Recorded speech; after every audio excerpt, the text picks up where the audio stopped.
Well, hello everyone. Welcome back to another live stream. Wednesday night. We're gonna do another live stream tonight, and we got 3 more systems to work on. Actually, one of these was from last Sunday. I put it back in the queue again. Still no one's voting for it, so I'll have to get around to it myself, but I hope everyone's doing good. Premise, how you doing, buddy? Everyone, I see like we got 260 people here already. Good, good, good. I've been scrambling, running around all day long. Hey, we got a new Prime sub. Thank you so much for that. Did y'all enjoy that video I put out this afternoon? Pretty interesting take on a live stream, right? New, different edit. Hello from Jamaica. It'd be the dessert. This is the dessert, huh? Hello from Oklahoma. Stormy Oklahoma. Oh no, stay away from, no tornadoes for you. How's my mom? My mom's doing great, actually. I went and visited her this afternoon. That's why I'm kind of been scrambling, and there was a wreck on the highway, and so it took forever to get down there, and she was doing excellent. I'm very happy. It was actually a good thing to see today. No April Fool's shenanigans. I don't think so. I haven't had enough time to think about it, and I'm not super, I mean, we do pranks on our kids in the morning. We freeze their cereal and do stuff like that, but that's about it. So, hello from North Dallas and New Zealand. You like the video? It was definitely an interesting take, and so it's just a testing the waters to see if I can convert a live stream into a video. We'll see. It was my editor did it. I didn't do all the fancy editing and stuff, but I had the final cut on it. Fantastic editing, so I can't take credit for it. And I missed the freaking NASA launch too. I was being notified that it was happening, and I was just like, I'm scrambling, running around, and then at the last minute, like my voltmeter, the batteries died, and I didn't have any backup batteries because I had to use half of it on my or I had to use them on my keyboard this afternoon. So I had to run to the store right before the stream, so I haven't got to see anything. So hopefully they are actually going to the moon and they're not tricking us. Hello from Montreal, Canada, and British Columbia. Mayonnaise and toothpaste. I've had the toothpaste in the Oreo cookie before, or mayonnaise in the Oreo cookie before. Artemis 2 launch. Yeah, so the plan, I think, is 2028 is when they're actually going to the moon. This is going to do a flyby, I think, right? So, hey, thanks for the resub for 3 months. Hey, I got good news over there. Hey, Premise, over there on Twitch, we made partner. Thanks to you. Thanks to you, and thanks to all your subscribers and all the subs. So we are Twitch partners now. So whatever that gets me, I have to look into the details on that. I don't really understand, but I think it's good.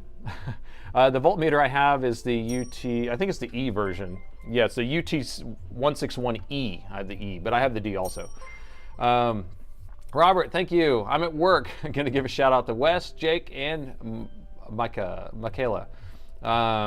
We're watching, and Roman says hello. Hello, Roman. Hello.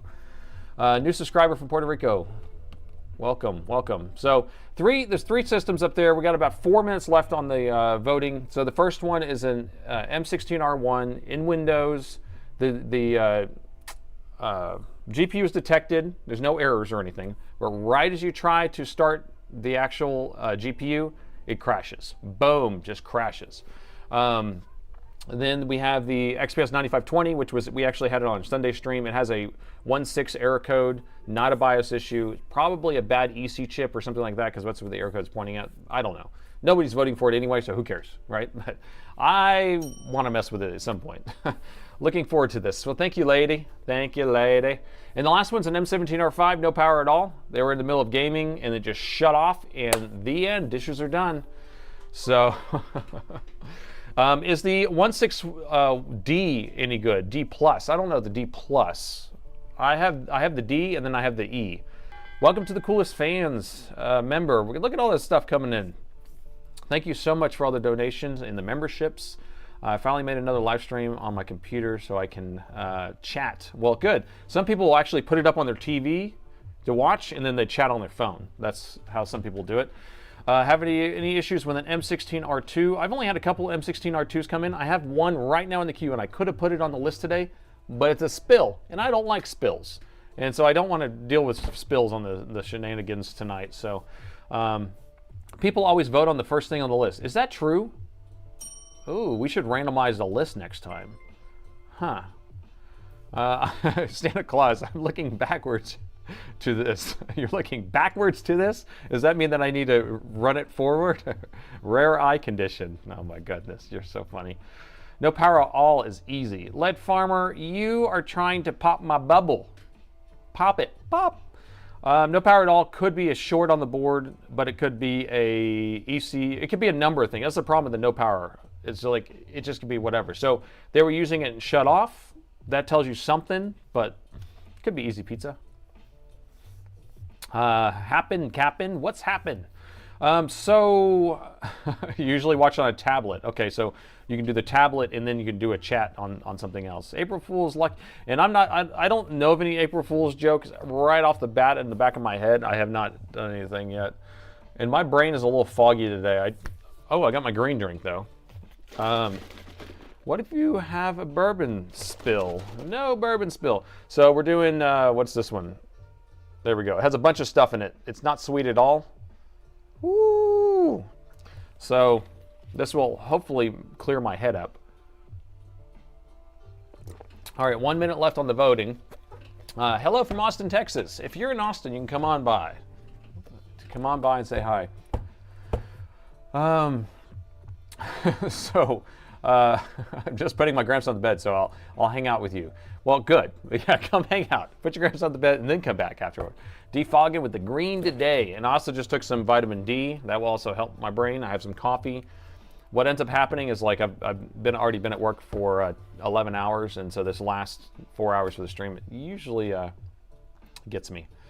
All right, the voting is done. That's it. That's it. So looks like GPU crashes, number 1. And then no power at all, number 2. So easy 1 and then easy number 2. Is that how it works? I don't know. All right, so that's the order we're going to do. So we're going to be doing the M16R1. It's actually the AMD edition. So the CPU is at AMD, and then the GPU is a NVIDIA. Hello from chilly Canada. Whew, I'm in a t-shirt down here. The temperature is nice. It's like 91 degrees today. Whew, feels good. Feels good. Ever work on a desktop PC? Never. I mean, I have a desktop under here. I have to work on that sometimes. Voting is done. Time for fun. The dishes are done. All right, so we're going to set the title, 16R1. We got it. GPU crashes. And we are ready to go. I wish I had an April Fool's thing for you, but I just didn't have the bandwidth to kind of come up with that today, so I didn't come up with anything for you. I'm sorry about that. So sorry. All right, let's get this thing off the screen. And we doing an intro today or what? I guess I want to ask y'all a little bit more. So for all the people who watched the video today, the video was kind of a mix of live stream edits, or a live stream and then, an actual repair. Now, should I have edited it or had it edited, I can't even say it, edited more where it was just strict content, or was it good to leave in the actual chat dialogue and more me commenting and stuff like that? Because I can either get down to the business and just say, I'm just fixing this and all I'm going to put in is just the parts where I'm talking about the repair, or is it nice having the kind of, banter and stuff still left in there? So did you think it flowed pretty good? You think the edit was perfect? No edit, it was fine? Yes, more edit. So a little bit more cut, a little bit more condensed. I like the video. Now, for the people who watched the live stream, you're watching it twice in a way, and it still was cut down, because that section was, cut down to 42 minutes, and I think the original was probably an hour and a half at least. So content, chat for live, I thought it was good. Video was good. What are we fixing today? So it's down at the bottom of the screen there. It will tell you. Chat was perfect. Edit good. Okay. So a little bit of banter. Maybe I just keep it, do it like that. Maybe a little more cutting. Maybe just kind of mix it in a little bit, spice it in just a little bit. Don't put too much of the side talk, because that's what happens. Sometimes you have I go down that, I'm just start talking about something for a while, and then like what I'm doing right now. Let's leave this in the video. How's that? Let's just do that. So the shirt I'm wearing today is the Save Another Laptop, one of a kind. There's only one like it. All right, you ready? Interactions were the best of the live stream. So that actually, I know, that's what I think that's the fun part of this whole thing. But some people are like, I hate live streams. I don't know if you've seen some of that chat, some of the comments in there. I hate it. Cut out the BS. Oh, okay, here we go. All right, so this is an M16R1 AMD. All right. Oh, Razar, some more gifted subs. Thank you so much. 5 more lucky contestants are now Tier 1 subscribers on Twitch, which allows them to watch commercial-free, ad-free, which is nice. So thank you for that. All right, I'm going to do my intro here. All right, new day and another laptop that needs to be saved, and this time we have an Alienware M16R1. This is the Ryzen edition. Now, this laptop actually boots up, works fine, boots to Windows. The graphics card shows up perfectly, no issues, but right as you try to run a GPU stress test or open a game, the laptop crashes. So I haven't taken a look at this yet. Let's take a look together and see if we can get this figured out. All right, so we are in it. We are in it to win it. And side information again, I've been hunting for a chair. And I know you guys want an update on that. I have sat in probably, I don't know, 40 chairs or something. Now, I still haven't went to all the stores that all you recommended, but I went to Herman Miller, and I could tell you right now that there's only one chair out of that entire Herman Miller store that would actually do what I needed to do. And it was still not as good as the Office Depot chair I sat in. So there's 2 Office Depot chairs that were pretty good, that I liked okay. And then I went to Four Hands, and mine's the outlet, so they don't have any chairs there. And then I went to Herman Miller, and it was like Herman Miller chair was like a $2,000 chair, and it wasn't even like, I wasn't blown away. So I don't know. I don't know what I'm going to do about that. So I'm going to go, I don't know if Staples, we find a Staples, which Office Depot chair, I can't remember the name. I would have to look it up. It was like 500 bucks. Herman Miller is about 900 US. It was $2,000, the one I was sitting in, that they were saying that was going to be adequate. And hey, we have a hype train going on Twitch, so that means that you guys can support me by subscribing, doing all the other stuff there. Thanks for the new sub. Okay, so first thing I want to do is turn it on. Now, we know that this thing does turn on. I'm just going to hit the power button, and we will go ahead and boot it into, well, do they have an OS on here? I can't remember. Can't remember. Hey, thanks for the bits. Let us pay for this. Guys repair. All right. Sounds good. Let's do it, Wanda. Let's do it. The old blunda. The old blunda. Yeah, let's pay for this guy's repair. Let's do it. But it's not turning on at all. Wait a minute. Okay, let me clear. Is this the right computer? Isn't this the one? Oh, this is the M17 R5 that's dead. Well, that one has no power at all. I grabbed the wrong one. I was like, why is this thing dead? You guys should have noticed that. I thought that kind of looked like a M17 R5. Okay, we're gonna do that. Scratch that, reverse it. Okay, wrong laptop. This is the correct laptop now. Let's go ahead and turn it on. God. There we go, Spike's working. Okay, so we have it turned on. This thing's gonna boot up. It does work, so it does light up. It's gonna boot the Windows. I can't remember if this guy has, no, I don't need to redo the intro. I don't want to. I already feel like a fool doing it in the first place. You guys, I don't know if you know that. It just feels weird to do that live. It just sounds like, you guys are so funny. Oh, Santa Claus. It was working when you sent it in. You broke it. No, no, no, no. Oh, gosh. Redo the intro. Redo the, you guys are kidding me. It's just a, I'm not even gonna, I don't know. I can't do it. I can't do it. All right, so the laptop does turn on. We're gonna boot it to Windows. Now, this has its own OS on it. So let me just see if, ooh, wait a minute.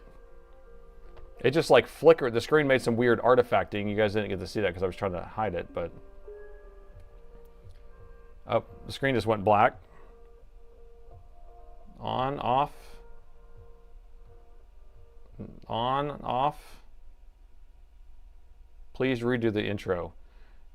Everyone wants the intro redone, huh? Screen assault. Oh gosh. Okay, I'm gonna put my test drive in here. That way I don't have to worry about personal information too. Let me do that. Someone punched the laptop. Driver issue. You know, I suspected that earlier because when my tech had put this in my, oh, it just rebooted. It just went back to the Alien screen. When my tech put this in my pile, and I was like, well, what'd you test? Did you make sure that it, you know, it wasn't a driver issue or whatever? Because I don't want to like turn it on a live stream and it just be a driver issue. And he's like, oh, well, I didn't put my test OS in it. So he put his test OS in, installed the drivers, did all that, and then ran a stress test on it, and it immediately, right as you press the button, it just shuts off or crashes. Reset max current. We got the 8 amps. These are some long screws they put in here.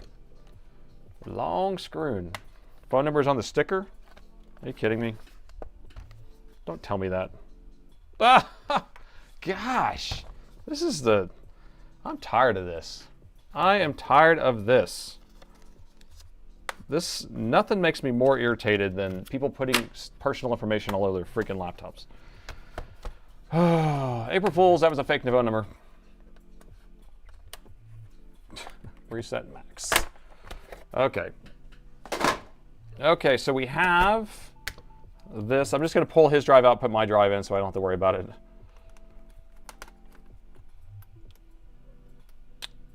You got a wrong BIOS. I don't think it's the wrong BIOS on this one.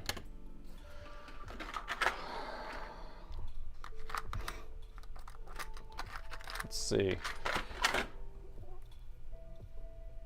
What do you think about the cooling mod for the fan? Which one are you talking about? Do you think you will do the cooling mod for the fan? Oh yeah, I guess we could. That's a good point. Yeah, so the cooling mods right here, I've done, how many? I've done like 8 of those this week or something crazy. Not this week, but in the last week. So there's been a lot of those coming in where this is actually shorting out right here. And I had one that came in today where the guy, I guess someone who watched my video had like ripped off, they kept trying to rip off all these capacitors, and they just kept doing it and the board was still shorted. I was like, oh no, okay. Okay, so this is plugged in. Let's go ahead and turn it on. I have the personal information covered up right here. The intro is always cool. It doesn't make me look bad. I feel stupid doing it. Put 4 gig of RAM in it. 32 gig is, you get rich. Low power to the card. Okay, so let's talk about the scenarios while this is booting up. So if we have a GPU that is failing, okay, so we have one that A, works, detected, it's not throwing error codes, you generally have some sort of issue with its power, okay? But if you have one where it's throwing error codes, it's detected, but then throwing errors, then a lot of times you'll have issues with like communication, like the VRAMs failed or something like that. So what I like to say is that if I'm able to boot this thing up and even open the GPU stress test, and then right as I press the button it crashes, it means that one of the power MOSFETs that are powering the GPU is failing. We don't know which one, and that's going to be the main problem, but that's what happens. So, Nuff, thanks for the Prime sub. Thank you. Nofham. Thank you, thank you, thank you. RAM's coming down in prices, but isn't NVMe's going up in prices? The old SSDs? Recommending the Flak S1 electric screwdriver. I looked at that, it was like $100 and something, right?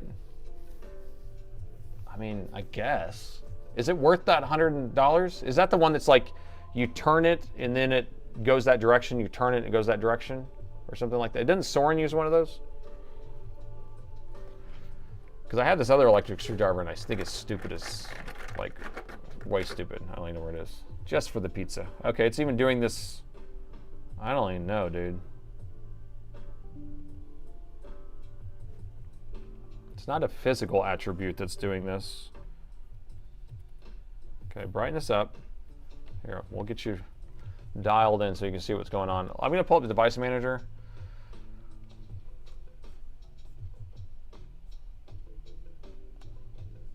Can it be overheating? I don't hear the fans blowing. All right, so GeForce, it's a 4070 just a regular flat 4070, okay? All right, so let's open Furmark. Got Furmark up. All right, so I'm gonna reset Spike while we do this. So we have the power meter reset right there. So we're at 7 amps. Wait, how did it go already back up to 7 amps? I just reset it. I guess it's just hitting it occasionally. I want this thing to kind of rest, and then I'm going to press it. I want to see how high it spikes up, and then, because if it's shorting out through one of the MOSFETs going through the GPU, then we're definitely going to have some sort of spike. And Spike will tell us. All right, you ready? Nice wallpaper. It was sent to me. I didn't create it. Somebody, one of the viewers did this, and I appreciate it. All right, 3, 2, 1. So it did 7.5, 9. Okay, so now when it's recovering, it went up after that. So it crashed out of it. But it didn't crash the whole machine. A lot of times it'll crash the whole machine. I thought we fixed this last week. Wes, no. This is a different computer. I work on so many of the same freaking machines. And the NVIDIA card's still working. There's no errors on it. And everything looks fine. So, so we're having issues like this. I mean, we could have a bad VRAM or something, but I think it's right as you turn the actual chip on, it does it. So what are we thinking here? Anybody have? I think it's just a MOSFET that feeds it, one of the power MOSFETs. But I could pull up the temperatures for you if you want to see temperatures. Check the NVIDIA drivers. This is a different install. This is my install of Windows that has all the drivers already installed. I already use this. I always use the same one. Drop in power to the chip. How are we going to do that? How do we do that? GPU firmware. You know, it's funny because there's no real GPU firmware to be heard of. I mean, sometimes there is on Dell's site, but I haven't seen that. It's not like go thermal. There you go. That's how you do it. That's how we do it. All right, so the temperatures are fine on the CPU, and if we pull up Task Manager, it'll actually tell us what the GPU's temperature is. Run the RAM test, okay. We can do a Prime 95 on it, which will do RAM and everything.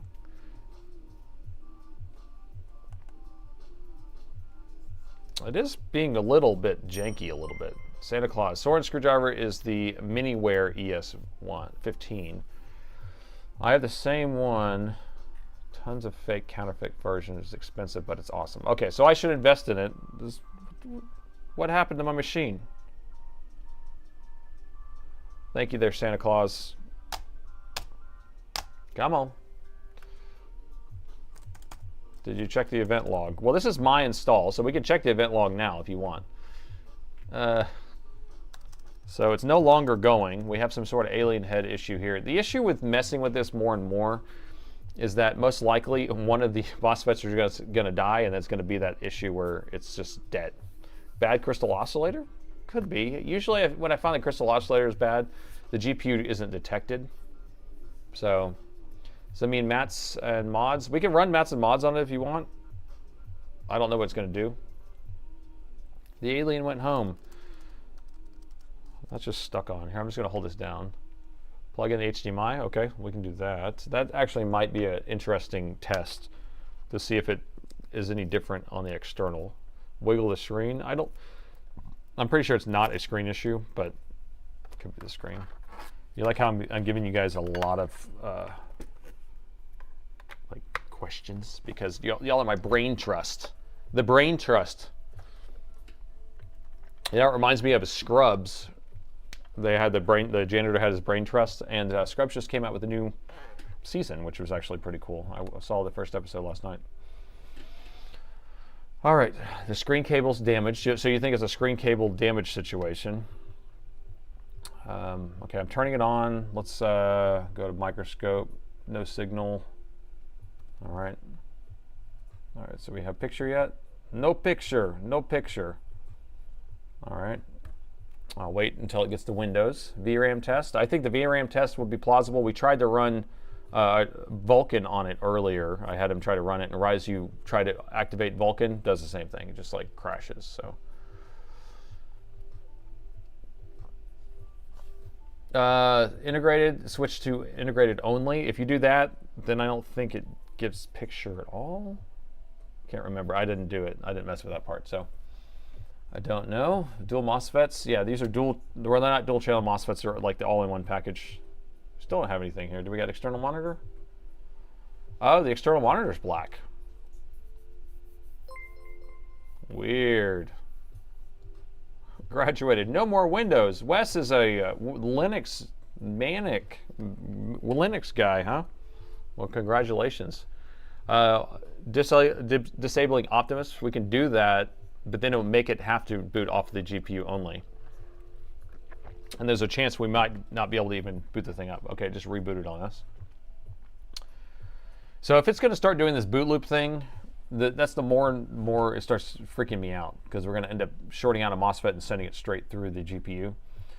Here's what I would do. I would just, yeah, so you just reboot it again.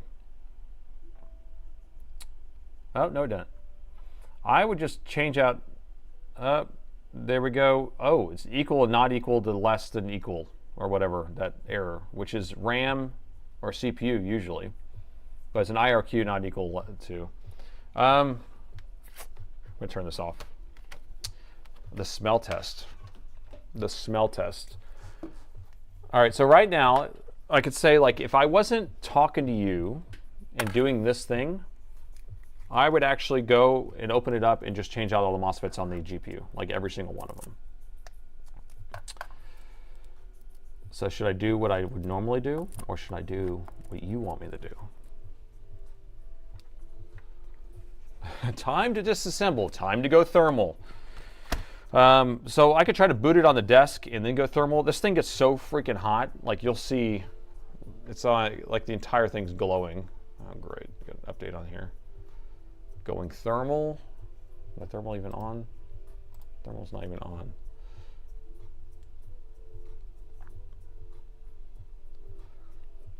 All right, look, this is like what we're going through here. Look how hot this is. That thing hot. That thing hot. Like, what are you gonna see? How are you gonna differentiate something from that? Like, this machine runs so freaking hot. So anyway, yeah, my take is just kind of pull the board out, pull the MOSFETs off. But we can run mats and mods if you want to do that. Do that. We can disable Optimus. I just don't want to be stuck with it not turning on too. That's the only other issue. Because if we do say has to be external only, or it has to be the discrete, then we might, the fans aren't running. They're not running high at least. But if, yeah, we set it to have it where it's just internal only. Is the battery plugged in? Oh yeah, the fans are on. Fans are on. Battery's plugged in. Here, let me go into diagnostics so y'all can look at the temperatures, just so you feel good about that. Darn it, now it's been in the windows again. Do it! Just quit talking and do it, man. Reset all the defaults in the BIOS. That's an interesting take, yeah. I like that. Blah, blah, blah, save another laptop. Yada, yada, yada. Okay. Magic. I have the same laptop running. Oh. It made it this time. And then it got the error. So this time it's an NVIDIA error. It says video TDR failure. So video TDR failure. You look that error code up. I'm sure it has something to do with the video. And it should be TLDR error, but it's TDR. Santa Claus, disconnect the internal monitor and do HDMI only. Okay, well, we'll see if it even works with that, because sometimes that doesn't work, and I can try that. Thank you. Let's see, hybrid graphics is disabled. So right now, hybrid graphics is disabled, so it is only on the internal. So that concludes that, and then I can disable, here, let's boot in the diagnostics just for temperatures, and then I'll disable the monitor, and then we can boot in the mats and mods. And then we can do my fix that I think that I should be doing in the first place. But all this is for science, people. Safe mode, I think, works fine. I'm pretty sure. Just gonna check temperatures. It's all for science. See, by doing all these different things, then you are ruling out or learning what causes what. Let's see, here we go. Can you see that? Okay, so temperature, CPU temperature 63, perfect. Video temperature 54, 55. Nothing to talk about. So everything's good there. So I'm not worried about it. Nate doesn't like HDMI. Where I'm going, I don't like HDMI. Okay, so now we're going to do the HDMI trick. Well, you know what happens when you want to hook the HDMI up but unhook the monitor? Two things have to happen. I have to take this back thing off, which isn't that big of a deal. Another thing is I have to unplug the battery, right? And I have to flick a battery cable for a little bit before I unplug a screen. Thermistor? Nah. Come on, Dell. Fan controller? The fans are actually working. Deep science. It's for deep science. We're going deep. Okay, all this stuff is broken, so we don't need that. All right, so we're going to unplug this, and then we're going to go like that. Make sure everything's good. Battery's safe. And then we're going to unplug the screen. And then science. It's for science. You blinded me with science. You love the flick. Gotta love the flick. Okay. So now we'll do HDMI again. Gosh. You guys and your HDMI. It's like, we're not working on desktops here. Or the fans are on full blast. Plugging the battery back in, I guess, turned it right into a CMOS reset. DisplayPort HDMI over HDMI all day, and there's HDMI on this. You hear this? This thing's about to blast off. It's going to blast off. I'm still convinced it's a hardware issue. I'm convinced it's a hardware issue too. But everyone else wants to do all the science, man. It's an LLM. It could be LLM. This thing does have some leakiness. She did it again.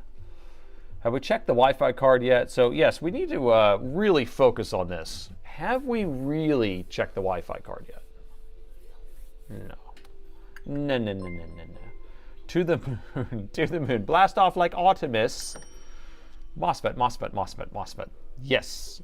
Yes, premise. Yes, we're getting there. That's where I want to go.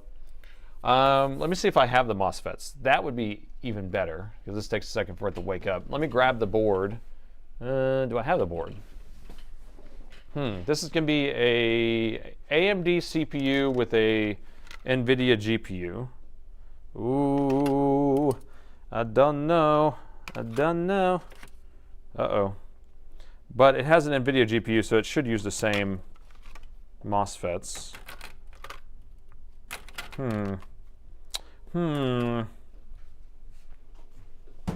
Here's a beautiful board right here. It's beautiful. It's brand new with already a bunch of missing components. It has all these VRAMs missing, but we do have 5 brand new MOSFETs on the GPU.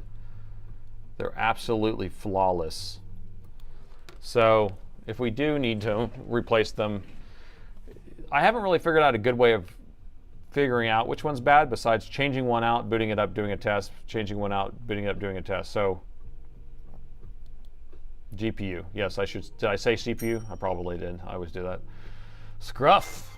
Taking off your left shoe will reveal the true board failure. That sounds like a haiku or something.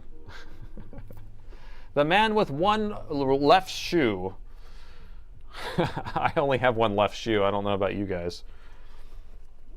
DisplayPort or HDMI? This is HDMI. Replace the Wi-Fi card with a 56K modem and call it a day. The screen is dead now. Well, if you pay attention to the spike, the screen is not dead yet. Because wait for a spike. So he flatlines for a little bit and then he should drop down, come back up, blah, blah, blah, blah. It takes a little bit of time for this thing to wake up. Because I unplugged the battery. To unplug the battery, you have to flick it, and then it takes a long time for it to wake back up. You've got reverse polarity on the BIOS. I crossed the wires. I shouldn't have crossed the streams. Did you unplug the, oh, I unplugged the screen. Yeah, you're right. Do we have a screen there yet? I have the HDMI plugged in. The screen's unplugged. We're not getting this picture because we're not supposed to, but this, we should get an error code with a 27 here. and we should also get a screen output here. MOSFET powered by the same rail. So the way that just do it. The way that this is set up is that all MOSFETs right here are all output. Oh, you can't see, I'm pointing at the wrong thing. All these MOSFETs that are on the GPU, there's actually 10 of them on this one. I don't know, there's probably 12 on that one. And so I can't replace all of them. That is a problem, actually. Just to think about. Anyway, but yeah, you have to replace 2 of them, and then maybe like rotate those next 2 back into the mix, and just keep going through all of them. I don't know how we're gonna do it. But yes, they're all powered the same, and they're all outputting the same. You must flick it and flick it again. Okay, so this is why I hate HDMI. You told me, or I told you I hate HDMI. You concurred that I hate HDMI. This is why I hate it, because it's a laptop and it doesn't like giving you an HDMI output unless you're in Windows. So I'm done. I'm done with this HDMI bull. It's such a non-conclusive way of testing, and it just makes me irritated every time I use it. So replace the left hinge or the left shoe. HDMI is a waste of time. We're raw dogging it for science. So this does get a little bit more complicated. I'm unplugging the battery now. Okay, we are lucky. We are lucky. I'm going to show you why we're lucky, and then you will be happy. And this is probably why it failed. So however you want to take it. So here's the motherboard, the back of the motherboard. Here's the GPU right here. Here are where extra power stages are if you have the higher end version of the board, like YAR. See, there's 5 more on the back of the board here, but this one's a no pop on it, or no stuff, because only on the higher end versions of the board. And so this one doesn't have 1, 2, 3, 4, 5, 6, it looks like, on this side. This only has 5, so hopefully it's the same MOSFETs on the other one. So the other set is on the other side. So one of the other ones on the other side of the board are probably failing. That's my diagnosis. Going thermal for a bypass, if it's not shorted, it's not going to do it. It's only when it like heats up. You missed 40 minutes? Well, you haven't missed anything, because we haven't done a single thing yet. Not a single thing has happened in this stream. Non-populated, no pop. Yeah, so non-populated is a very common thing that happens on boards. So they'll have it where they have a board print that has like options for a lot of things, and then they'll not, or no stuff is another way where they won't stuff it with a part. I like no pop better, actually. And then they have higher ends, lower ends versions of the same board. And then what else? Oh yeah, and then sometimes they'll, like the engineers will say, you need 25,000 capacitors on this power rail, and then the accounting department will be like, and we need to save this many pennies, and then they like don't put all the capacitors on there. No pop, no teas, only teas, please. Only pop. Oh, pop like soda. You got me. You got me. It's the flux capacitor. It's the flux capacitor. No matter where you go, there you are. That's a funny one, actually. Because kind of like the last place you look is where it is, or whatever. Streamline the production. Save the pennies. I blame Jensen. Yo, Nathan in chat. Sloth, welcome aboard. Welcome. The shenanigans are only getting started.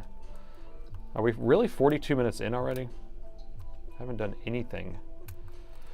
This is what happens that day. Every single day, I'm like, there's not enough hours in the day to actually do all my work every single day. Does the VGA port work? I wish we had a VGA port, because those things just work. It just outputs something. We don't have to have any of this negotiation and talking and trying to make something work. It's the chassis diode lopsided. The chassis diode is lopsided. Is that just a joke? You're funny. I skipped forward 2 hours since the Wi-Fi card. The end. Yada, yada, yada, Wi-Fi card. 750 people, 200 likes. If you want to make this a huge stream, press that like button. If you're on Twitch over there, this is a stream I do twice a week, so if you're not following, go ahead and follow. And we fix these laptops live. I don't look at them ahead of time.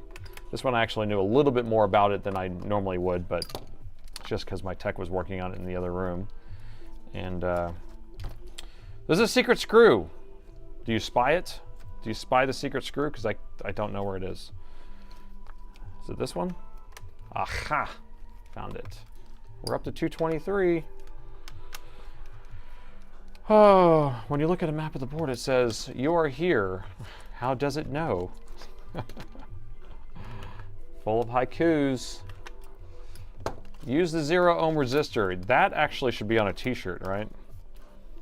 I'm going to use the 0 ohm resistor bypass.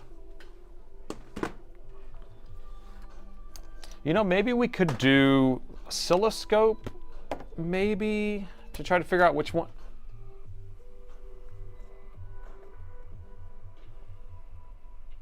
What am I looking at?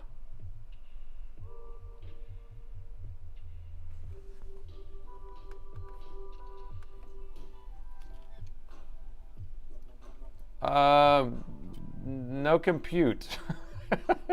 No compute. Okay. All right. This is metal. That's metal. This is, I don't even know. I don't know. I don't know. Okay, what's this guy's name? This guy's name is Daniel. Daniel, what are you doing, buddy? What are you doing? So everyone say, Daniel, I don't know if you're in the chat, but you're gonna get this live stream sent to you later anyway. So everyone say hi to Daniel. Daniel, the modify champion of the world. So he is trying to add some extra cooling to this machine. I'd say the best way of cooling this machine is to just keep the fans cool or clean and then put it on a cooling pad. At least it's not liquid metal. We have not seen what's underneath this heatsink yet. So Daniel, that is a valiant effort. I don't know what the purpose was, but it's like putting racing stripes on a car. It makes it go faster, I guess. What is this? Do you think any of this has anything to do with why the GPU is crashing? I don't even know what I'm looking at. All right. This is whenever you guys say, yeah, April Fool's, right? Ha ha, got you. This is whenever you guys are like, next. Daniel, step away from the laptop. Put down the screwdriver and the silly putty, or whatever this pink stuff is. Step away from the crack pipe. Oh, that pink stuff goes fast. Not possible, not possible. It seems like a good idea to me. So some people are supportive of you, Daniel. Some people say what you have done is made, it's a version 12 of the cooling system 2000. Put it in the freezer. All right, so let's see what this is gonna do. Is this thing coming off, or is there some sort of fastened? Oh, no, it's not fastened. Okay, here we go. I don't even want to lift this up. You want some chewing gum? This is kind of what it looks like. It does look like chewing gum.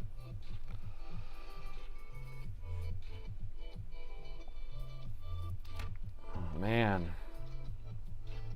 We're cooking with something. Cooking something tonight. All right, guys. I'm done. I'm going home. I'm going home. I don't even know what to do here.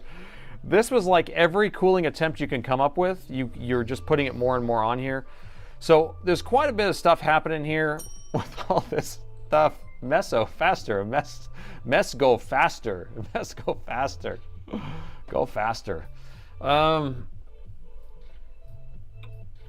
here's what happens when, God, I don't even know what to say right now. My brain is like computing here. I think it's time for green drink here. This is, yeah, next, LLM. So they didn't put liquid metal on it, that's good. There you go, optimism on that. So if you put too thick of a pads here, then the CPU doesn't, or the heatsink does not touch the die. And God, I don't even know what's going on over here. The paste fumes is getting in my brain. Look at this. I'm going to go microscope for a little bit. Let's go microscope and just go for a little gander. Gotta go for a little drive around.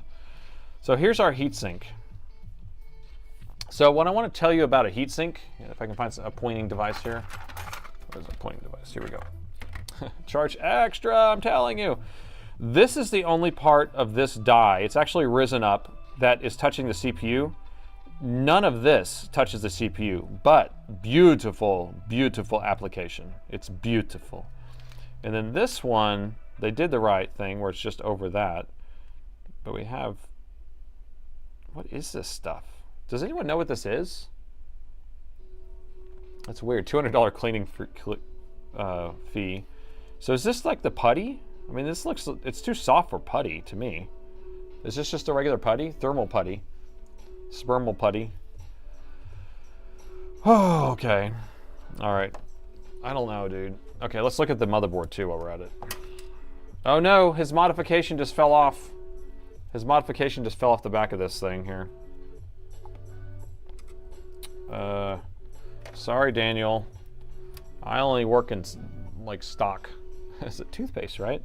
All right, CPU looks like that. So no damage there. I mean, I don't know if this is okay or not.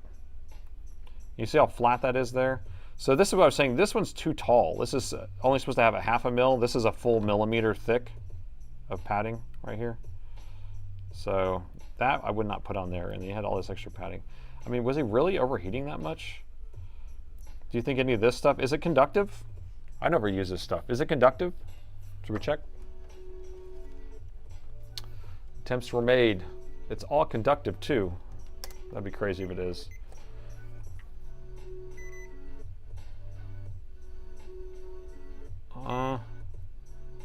Is it conductive at all?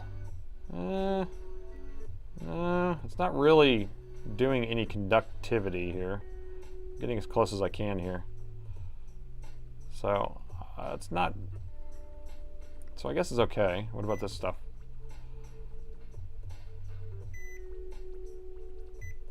I don't know. Got as close as I could without touching, but sad situation. I don't know what to do with this. To me, I would have to clean all this stuff up, and then these are the MOSFETs that we were going to mess with, is right underneath that horror show. So I don't know what to do, guys. Because if it was me fixing this, I just need to rip all this junk off of here, and then I need to replace one MOSFET at a time, or replace all 6 of them, or whatever. I don't know. Oh my gosh. Should just reassemble it, send it back. Can you hear Nate's ultrasonic cleaner crying? Yeah, putting this in my ultrasonic cleaner, I would have to scrub it so much first before I put it in there because I don't want to get it all dirty. So I'm going to have to pull all this stuff off, set it off to the side. This is just crazy to me. Daniel, you are an insane scientist, mad scientist. Rip off the Band-Aid from India.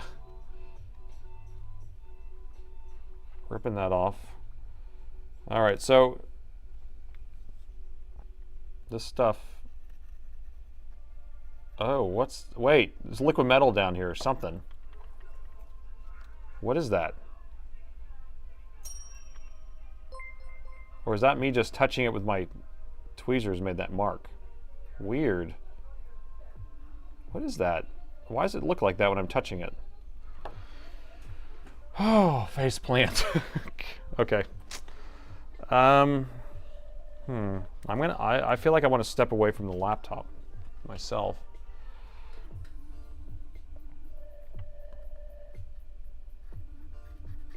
Here, this is a plastic scribe. I still want to see if it does anything too. There's like liquid metal on here or something. There's liquid metal in here, bro. It's like still mixed in here or something. You see all that stuff? Doesn't that look like liquid metal? I don't know what to tell him. I don't think this is a repair. Yeah, there's liquid metal down there.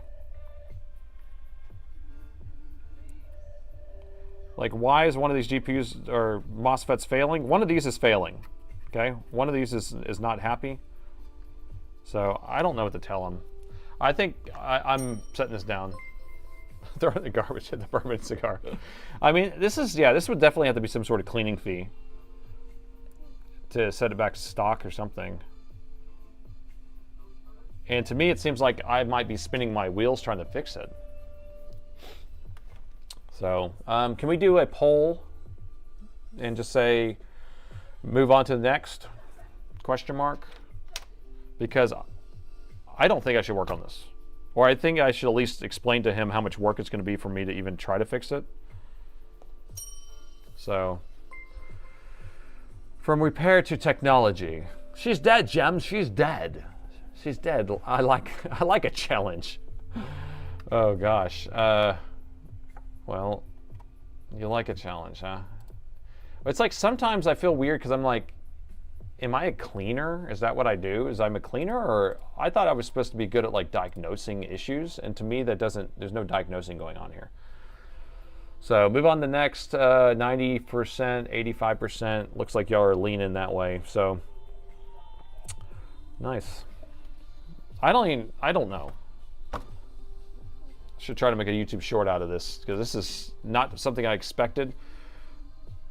Yeah, you're like, imagine a world where a motherboard looks like this from the factory. But wait, there's more. You can upgrade your laptop motherboard and CPU heatsink to go faster by adding this cooling system addition. Heat pipe sold separately. It's an April Fool's joke. This has to be an April Fool's joke. Daniel, did you get me? I think Daniel got me. Daniel got me. Okay. All right, so wait, there's actually people, 20% want to see. I want to see more. I want to see you scrubbing. Put the gloves on. Go back. Don was worth $500 to clean it. It's over, Johnny. It's over. Oh, God. Dude, it's not a Dell. You're not getting a Dell. Oh. Scrubbing bubbles. Yeah, this is full shenanigans. This is crazy. It's dumping on my desk now. Okay, I think that the votes say that I'm going to move on, so I'm going to start packing up. Laptop abuse, return to sender. Reset, return to sender. Address unknown. So, your tech got you good. Yeah, that'd be funny if it was actually my repair tech that did this. He's like on the side, he's at home. Now my desk is all dirty. Oh my gosh. Harris, what are you doing? I wonder if he's watching right now. He sometimes watches me struggle. Okay, well, that was fun. I know that you guys don't want me to quit on something, or at least 20% of you guys don't want to see me quit, but that is just a lot of cleaning. And I thought y'all are here to see me diagnose things, see my thought process on something, but not just like, that was a joke. That was actually perfect, well-timed. Well-timed there, Daniel. It's like that laptop came in last week too, so he timed it well. Let's see, it came in on the 30th. No, so it came in, oh, it came on 2 days ago. I don't even know how it got in the queue so high. Diagnosed. So I diagnosed that with a case of the thermal putty. This laptop has a case of the thermal putty. It's not quitting, it's about the health saving. Okay, yeah, and it takes a lot of cleaning here. Okay. Are we good? Are we capiche? Sorry for those 20% of the people who actually want me to keep working on this. I do apologize that I will not proceed. I do apologize. Oh my gosh, this is so crazy. This is so crazy, man. All right, so what are we doing next? The M17 R5. Oh, we already fixed the title. You guys are on it. You guys are on it. So, all right, so we did know that this one's already dead. And you guys want a new intro, I guess, right? So, what did they say? They said, it randomly shuts off while playing a game. Does it start back up? There. Oh, does this one have somebody's name on it? No, it's clear, I promise. No issues here, nothing to see here. So there's their note. Randomly shuts off while playing a game, will not start back up, no lights, no nothing, disconnect battery, plug them back in, still won't turn on. Left side fan needs to be replaced because it's buzzing, and the port in the DC jack is loose. Oh, is this just a bad DC jack? No. No, it can't be, it can't be. What was that? Okay. All right, round two. Let's see if this one's an April Fool's joke. All right, new day and another laptop that needs to be saved. This time we have an Alienware M17 R5. This is a Ryzen edition. Now this one shut off while the owner was playing a game. Said it won't come back on, no power at all. He reset the battery, did all sorts of different stuff, and it still will not power up. So I haven't taken a look at this yet. Let's take a look together and see if we can get this figured out. So you guys wanted it, you guys got it. All right, first thing we want to do is see if it turns on, and we already kind of tested that earlier, but does not turn on. So we have the power meter here. I'll go ahead and reset our max current so we can see what it does. Now, we want to see what it initially does when we plug it in. And we had a momentary spike, and then it shut off, and then we do have a little bit of pulsing, but what we want that resting current to be is 0.02, which is 20 milliamps. That's going to be our resting current. But what we have is an initial inrush current, just a 0.01, and then it shut back down to 0. Usually when we have something sitting at 0, there's two different things that usually cause that. We either have a power management chip that's kind of blown up or something like that, or we have a short on the main power rail, and the power management chip is actually turning off the protection MOSFETs to protect the board. So this thing could have a shorted MOSFET like on the CPU or something like that. Now, we won't know anything because this thing doesn't turn on, doesn't do anything. It's not triggering when we open and close this. Nothing's really, well, is that actually changing? Let's see. So it does a pulse. Is it doing it by itself? Or no, it's doing that by itself. So it doesn't have anything to do with me. And I open the lid, it does it. Okay, so power button's doing nothing. So probably we don't have any power in the system at all because it's actually shutting off the protection MOSFETs. So do a pull for the pink stuff. What? Oh, who wants the pink stuff? Should I collect it up into a ball? Let me go ahead and get the bottom opened up so we can take a look inside. The first take was nice. First take. So I usually record 2 intros on my videos, and then I kind of take the best of both of them and kind of mix them together sometimes. If you ever see the little jump cuts in there, because I like the intro is one of the most important things to get like a good viewership, and so I usually have about 78 to 80% of the people who watch past 30 seconds, which is really good because that's my goal, is to try to get in the 70s. Send it to Salem. Oh, he loves thermal putty. I can tell you that. He hates it. It's a pain in the ass. So bottom is off. So we take a quick look around. We do have a main battery here. It is OEM. We have 2 NVMe slots. They're not populated. We have 2 sticks of RAM. What kind of RAM do we have? I can't see. We have 8 gigs of pure gold. So we have 16 gigs of RAM. And fans, but we have some sort of weird spacers with a phone number on it. Looks like someone's business card's been cut up as a spacer here, so I don't know if it's more for airflow or something. But the system looks really clean and almost like new. And I see tons of these coming in almost like new. They look great, and then they just don't work. Because this system is my pain in my butt. Pain in my butt. So first thing I'm gonna do is let's just go ahead and just take a quick poke around the board. We're gonna look where the input MOSFETs are right here. So the DC jack plugs in here. We have 4 protection MOSFETs, then we have a current sense resistor, and then we have, it kind of ties to our main power rail. We most likely have a short there, I'm assuming, and then we probably can kind of chase down what it is. My microscope is still squeaking. I have not fixed my squeak yet. All right, so I have our meter in continuity mode. So when we touch the probe, it beeps. So here's gonna be this is where the 20 volts will come in when we plug it in. We can actually plug in our charger instead before I do any continuity tests, because I want to show you how that works. So we plug it in. Power meter says 0 still, right? So if I measure it here, we'll have 20 volts coming in through the DC jack right here. It's going to be, all of these are tied together, and then they're going to go through these inductors, and then they're going to go into this first set of MOSFETs in a pair. These are in parallel, and then they should output here, but they are outputting. Look at that. I did not think that was going to happen, so There I go. And then it's going to go into another pair, and it should come out here. And it's outputting there too. What do we have here? This is crazy. So we actually have 19.8 on the main power rail. I did not expect that. I actually thought we were going to have a short. So something is different here. And then we have another set of inductors, and then we have some more current sensor resistors. These actually go to the GPU and CPU. So no short on the main power rail. So what's wrong with it now? Come on, people. Short on the RAM? Sure, I like that idea.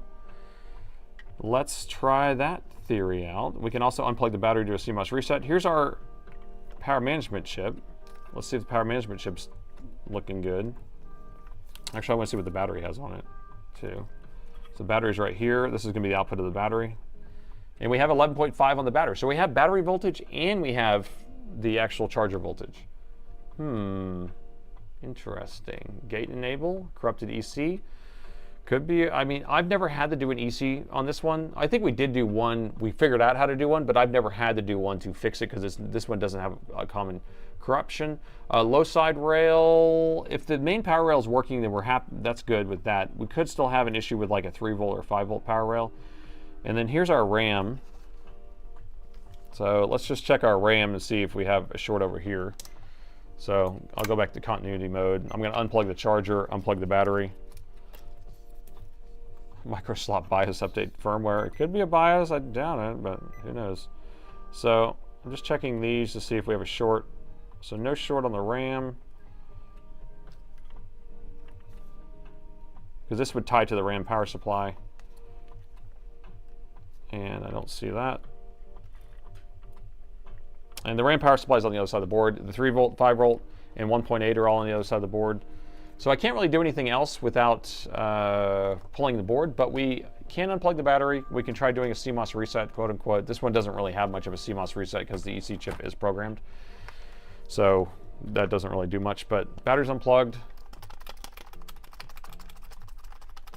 There you go. Check the coils.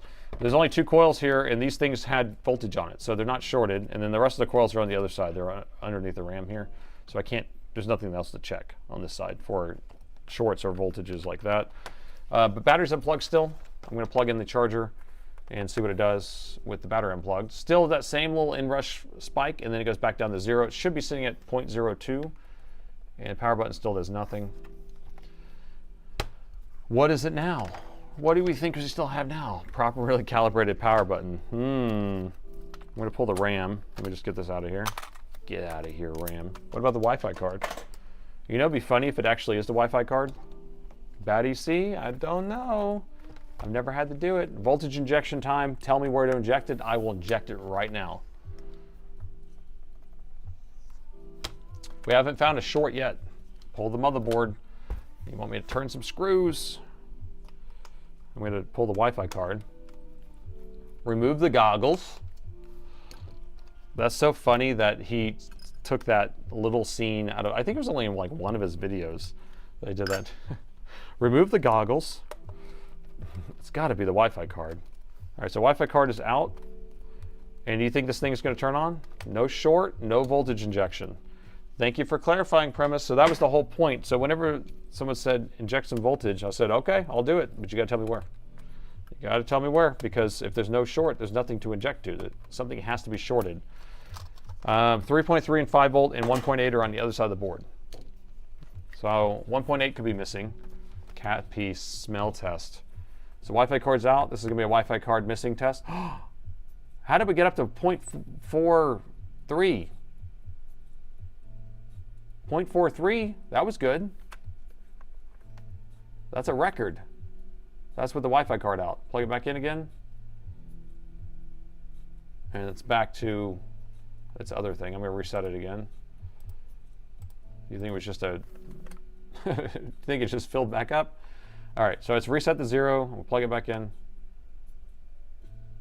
And now it doesn't do anything. Weird. Yeah, it's like the thermal camera is useless without it. I think 1.8 VRAM. This one has maybe 1.8 VRAM. All right, let me just start unscrewing some stuff. You guys can You guys can just chat amongst yourselves. 0.43 inrush. Yeah, I mean, but it hasn't done it the rest of the time. Maybe the capacitors. Oh, yeah, let's just do this. Let me hold down the power button. Let me discharge and see if it does that big inrush again. 5-volt rail or coil is near the RAM. Prove it. Okay, I'll look there again. All right, so I just held down the power button. Let me see if we get the bigger inrush again. Yep, 0.43. So if I hold down the power button, that clears all the capacitors, and it has to charge them back up for the 430 milliamps. Okay, so coil near the RAM. Donde está? Donde? So nothing. Nothing here. No tengo nada. No tengo. Right? And this is our 20 volt. This is our charge coil. The 3 volt, the 5 volt, and the 1.8 are right here on the other side of the board. Bad power switch? No, because I think these things turn on automatically, but I could be wrong. I can't remember actually, if they do power up all by itself. Any link for the graph on the meter? I'm going to be releasing the software soon. I keep saying that, but it's because I haven't sat down to write the README. Someone else wants to write the README. Maybe I can do that. Maybe I can send it to somebody else and they can deal with that. Because I don't have any of the instructions on how to install it and how to set it up and all the, you know, setting up your platform I/O to program the ESP32 and the blah, blah, blah, blah. You know, it's just like there's a lot of stuff involved to actually get it going. So I was going to try to get AI to help me, but you know, that's like talking to an autistic intern or something. I'll take it over, Nate. Really? You want to, Premise? God, that'd be so helpful. I mean, I'm just so booked. Every single day I'm like, oh, I need to sit down and do that. Oh, I need to sit down and do that. It's like even going to look at chairs was like a whole chore to me. It's called the LDO, the low dropout power supply, which is a linear voltage regulator that powers on the EC chip. I'm in, Jim. Does it charge via USB-C? I think it charges, yeah. Here, you want to look at that? You want to see what that looks like? Let's see. Let's see. Okay, USB-C, what does it do? 0.05, yes, I don't think it'll power on that. I mean, it's all 5 volts is not even going to 20 volts. Let me plug the battery back in. But the battery also has voltage, so it should power on the battery. It has 11.1 volts. So it's definitely a, yeah, it doesn't even do anything off of that. No charge, that's with the battery in there. My Spike UI and web pages ESP32 is coming. Yeah, so because we have some other developers working on this stuff too. Ain't just me. Okay, let's keep doing this here. What we got? There's a video for that part, the basic instructions. The original one is there was an old live stream that I did where I built it, and it was very shocking because I think it was like the 3rd live stream, so I was very, very nervous still. Now I'm just like, you guys are my bros. Nothing to be nervous about here, right? But so the video is kind of crappy, and then the instructions I did pretty good, I think, on the first part. Forget the README. Make it CB video. Yeah, I know. Well, I'm going to do a video too, so I have to sit down and do that. And I actually have the stuff to do it right now. So we could actually do it right this second. We could basically take the meter I have on my desk right now and convert it, because I already have the new ESP32 in the pack and a new shunt resistor and all that stuff. So maybe we can do that after this instead of working on that XPS nobody wants to see. Giggity, giggity, giggity. Old Gritty. Old Gritty and his giggity giggities. What's happening here? Well, Dan, you've made it this far. We had a April Fool's laptop before this, and now we have this piece of dead hardware, and we have to pull the whole thing out to figure out what it's doing. This is the dessert. I'm seeing modded fans. Yeah, these fan mods is pretty interesting. So everybody's all about this cooling fan mod system that people are enacting. So it's, here, let me get this out of the way.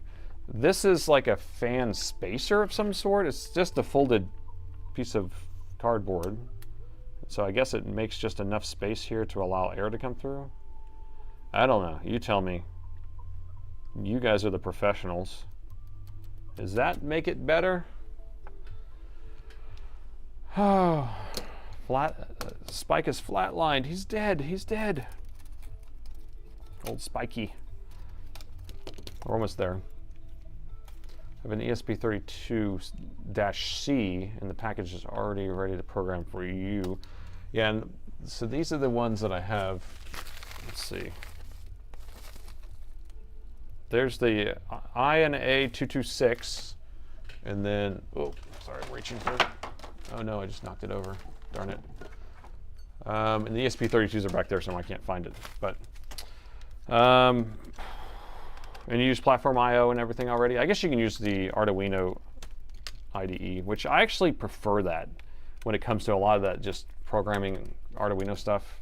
Like, I use that so much because I use VS Code for everything else. But then I was like, I'll just do the Platform I/O, and it was a little bit more convoluted to me. All right, and the motherboard is out. So I don't see any spills or anything, because that's kind of what we want to look for. Smell test says just smells like someone's house, so nothing to see here. All we see is modification. We got some hair in here, so we can send it to a DNA analysis and kind of figure out who has been in here. It's actually in the fans. Oh, I just pull this out of here. So it looks like the fans are really clogged. We'll send that to the Gooch collector. So here's the 3 volt, 5 volt, and 1.8. This is what I've been trying to get to my entire life, was this right here. So 5 volt, 3 volt, 3.3, and then 1.8. So if we can measure voltage on those, then we'll be like, what's going on? And then here's an STM32. That's going to be for all the Tron lights. And then our EC chip is somewhere around here. EC's right here, I believe. How about an RP2040? I don't even know what that is. What is an RP2040? This is a 9542QF, and I've never had to reprogram those for being corrupted. So I think it's actually a pretty stable chip in general. All right, I'm going to plug this in. I want to see what voltages we're getting on the 3 volt and the 5 volt. I would be surprised if this is a BIOS issue, but I wouldn't be surprised because, I don't know, we get this up pretty much every stream, right? So let me dig through my bag of jacks. Does anyone have a bag of jacks at home? What's in the bag of jacks? The owner was complaining. All right, which plug do I need? I need this one, I think. So that one? Not that one. They all look the same, but they're different. You know, they're different, but the same, man. It's another quote from Cheech and Chong. Come on. Not that one, it's not that one. Not that one, not that one. Come on, dude. You're kidding me. Stampy. They all look the same. Ah, nope, that's not it either. What happened? Did someone steal my jack? Mega, what are you doing? Do we need any other components? If it's just between Dell's chargers, it shouldn't be too hard. I think releasing it to the community would be would free you up. That's true. That's true. Yeah, what you need is the charger cord to cut, or to get one of those, and then the screen. If you want to have the box that goes over here, then there's a screen that goes along with it. But I probably should make a version that doesn't have the screen, and then a version that has the screen, because maybe someone only wants it to go through the PC. Right now, I actually physically only have it sitting on the desk, and I don't know. I just dug through all my jacks, and I don't have the jack for this. I don't know why. So I'm going to steal one from their machine. I think it must be in a laptop somewhere. But anyway, let me show you. So right now, this is what I have it set up as. Where's it at? Ooh, can I get it? There we go. So this is what it's set up as right now. This is what Spike looks like. Spike looks very suspicious as this is the ESP30. No wait, the ESP32 is over here, plugged into the USB. I have a couple control lines, data clock, and then a power and ground. And then this is the shunt resistor, and then I just have an input jack and an output jack. And so I'm just passing through a charger into it. And then I'm actually passing it into my other charger, or into my other power meter, just temporarily. And this was supposed to be temporary, but I've been using it for more than a month or more. So you could build it this way. I already did design the new bottom case and how I was going to install it, because it's going to install like this. This is what it's going to be like. So you'll have, I know, see, I'm getting sidetracked again. You'll have the ESP32 here, you'll have the shunt here, and then this actually, you just hook 2 wires onto the here, and then it solders on there, and then this folds over like that. It folds flat, and these wires go underneath. And then you'll have this little package like that, and then this fits into the bottom of the 3D case for the power meter, and then you'll have a USB port on the back of the machine. You'll be able to hook up your wires here, and then it works. So that was my design that I came up with to make it work. It's very compact. So I could almost just make a box that fits this thing, and it has your wires coming out the side, and then that's it. But I kind of was thinking of doing it where you can hook, I don't know, XT60 connectors on it or something like that, and then you can use you could put different chargers on either side, something like that, but I don't know. Let me still their jack. Is Spike waterproof? Inside distilled water. You could put them inside distilled water. Enjoying your videos. Been practicing board repair. Well, good job. Keep it up. Keep it up. Thank you so much for that donation there. Importantly, is it bourbon proof? Nice. Okay. The jack. I need to figure out who stole my jack. My bag of jacks is lacking one of these jacks. I've been jacked. Look at that. Dad joke. Go. Okay, here we go. So we want to figure out if the 3 volt and 5 volt power rails are present. And they probably won't be, but all right. So who thinks the 3 volt's going to be there? Or who thinks the 5 volt's missing? Who thinks the 3.3 is missing? Who thinks the 1.8 is missing? Daryl, $10 straight up flat. Daryl, you're my boy. Thank you, Daryl. So nice, so generous. So generous. All right, so you guys can put your guesses down right now. This is the 5 volt, 3.3, 1.8, and you could have all of them missing if you want, but you can just say whichever one you think. 3.3 is gone. 3.3, 1.8. All right. So I've seen, yeah, 3.3 seems the most plausible. 3.3, 3.3, 1.8. 1.8 I think can be there, and it won't post, it won't power on. So I'm gonna got my voltage meter up. Everyone's ready. Listo. All right, plugged in, powered on. Sorry, I didn't have it on the right camera. 5 volt, 3.3, 1.8. So I'm gonna measure 1.8. We got nothing. 3.3, we got nothing. 5 volt, we got nothing. We got none of them. All right, so none of them were present. So now, which one is shorted? None of them? Or one of them? All right, so we're in continuity mode. Let's do it. Here we go. The evil master. Remove the heatsink. Where we're going, we're not doing that right now. Okay, 5 volt first. Here we go. 5 volt has 0.1615 on it. 3.3 is good. 1.8 is good. So who said 5 volt? Raise your hand.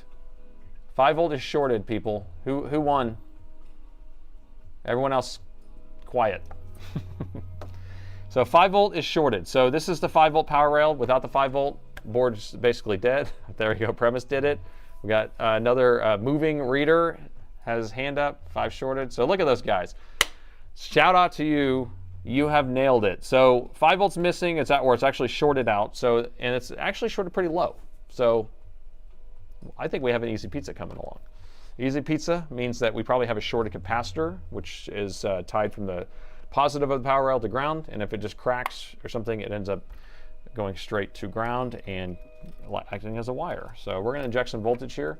Now, because we have 0.18 or 0.16 or whatever, it's almost 0. So my ohms, if I put this at 0, if I hold these together, my 0 is about 0.1 usually.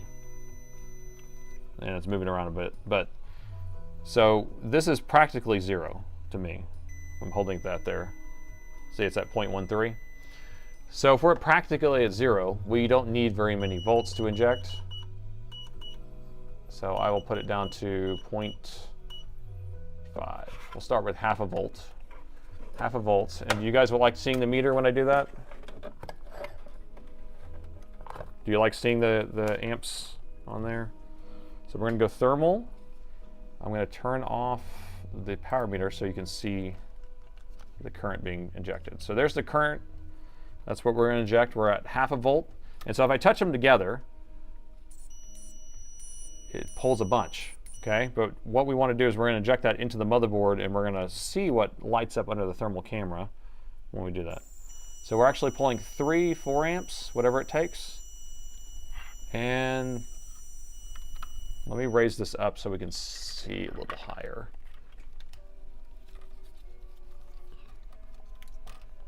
We're going to have to take the heatsink off most likely, but I like to start without the heatsink off. Save us some trouble here.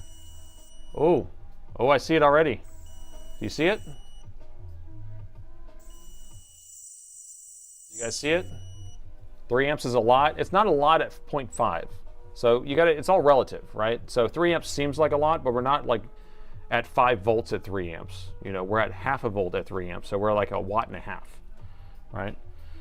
So did anyone see it? Anyone? Okay, I see top. So one person said top. Okay, so pay attention again. The short is in the view, okay? So right here, this is actually just a heat signature of my light, but I want you to pay attention. Everyone see it?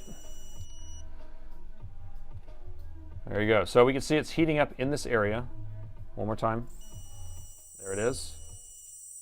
So in this area, and it's, I don't know what it is. Where did you get injection voltage? I just made up the injection voltage. So it's based off of what the resistance is of the short. So you always want to stay under a volt. And then where did I get my injector tool? In the internets. Okay. But I can't limit, on this injection tool, there's no limiting the current. So you have to limit the voltage, which is all a ratio of itself. So it doesn't really matter. I mean, to me, it doesn't matter. All right, so here are the components that are lighting up like a Christmas tree. Boy. So it's going to be something in this area. So we have transistor. What is that? So this is a capacitor. Got a current sense resistor. We have, what is that? Is that a double diode or is it a transistor? J, Q. You think that's labeling that? No. Or is it this? So I don't know what that component is because it doesn't really tell me right next to it. So you think it's this juicy fat capacitor here? Do you think it's this capacitor, or do you think it's this component, or do you think it's on the other side of the board?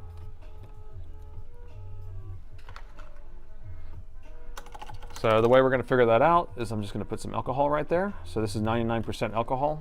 You think it might just light on fire and combust, but it's not. Okay, you ready? 3, 2, 1. Oh, nothing. We see a little bit of dancing, but not very much.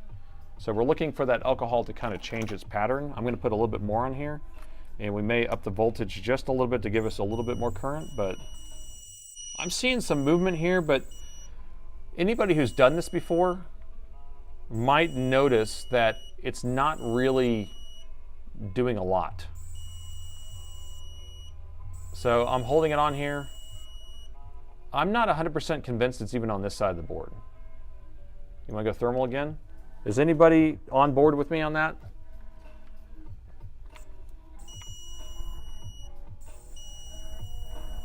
47 degrees, 48. Well, it's pinpoint enough to be on this side of the board.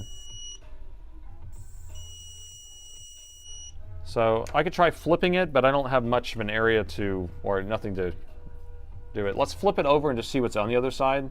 I don't know if I can inject over there, but we might see something that's obvious. So we're gonna just pay attention to what this looks like here, and then I'm gonna flip the board over.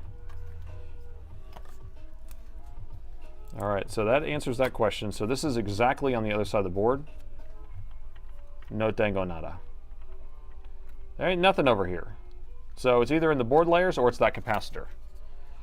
So this is pretty good. So I'm thinking it is this capacitor right there then. And so to finalize it, we will make small cap go boom. Make small cap go boom, and we'll do that by doing this. You see this 1/2 volt? We're going up to 0.8 now. You ready? Small cap go boom. Spray refrigerant. That would actually be a good idea. So it's cleaning up pretty good. I'll see. Do I have any refrigerant? I have the spray, you know, the can of air. I have a can of air, and then I can just do it upside down. All right, we're going to 1 volt now. How many amps are going to get in there now? That's it. It's not doing anything. It's drying up too fast. Yeah, it definitely is that capacitor right there. So anyway, that's it. Enough playing with the capacitor, people. Enough playing with it. All right, so that capacitor is definitely bad. So let's go ahead and get that just taken off of there, and then that should resolve this issue. And at least that was an easy one. At least that was an easy one. Maybe I'll do hot tweezers on here because I don't have to take any of this stuff off. Smoke it. Do the magic smoke. I don't want to put too much current through those tracks on the board because then we end up damaging the board tracks, because that 5 volts is way far away from where this is. So, customer's board, you got to be a little bit more, cautious. Easy burrito.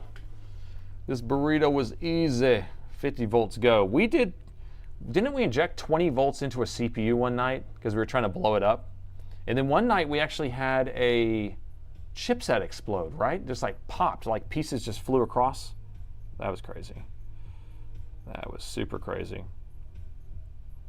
All right, let's see if this thing can come off here. You tried 20, no fire. No fire. Yeah, heat this board a little bit. Ugh. Ugh. So fat. Such a thick board. Just don't want to melt this plastic here.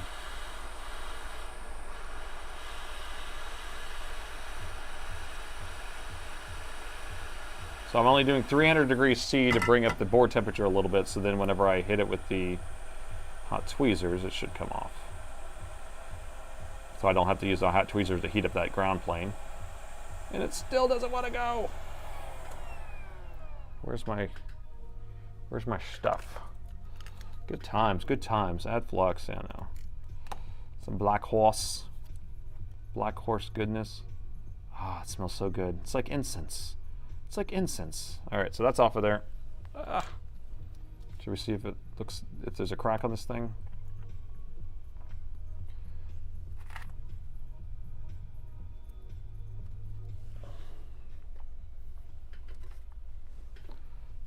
Flux is hard. Reading is hard. There's so many words. So many words. These dumb eyes. All right, where's the crack at? I don't think I see it.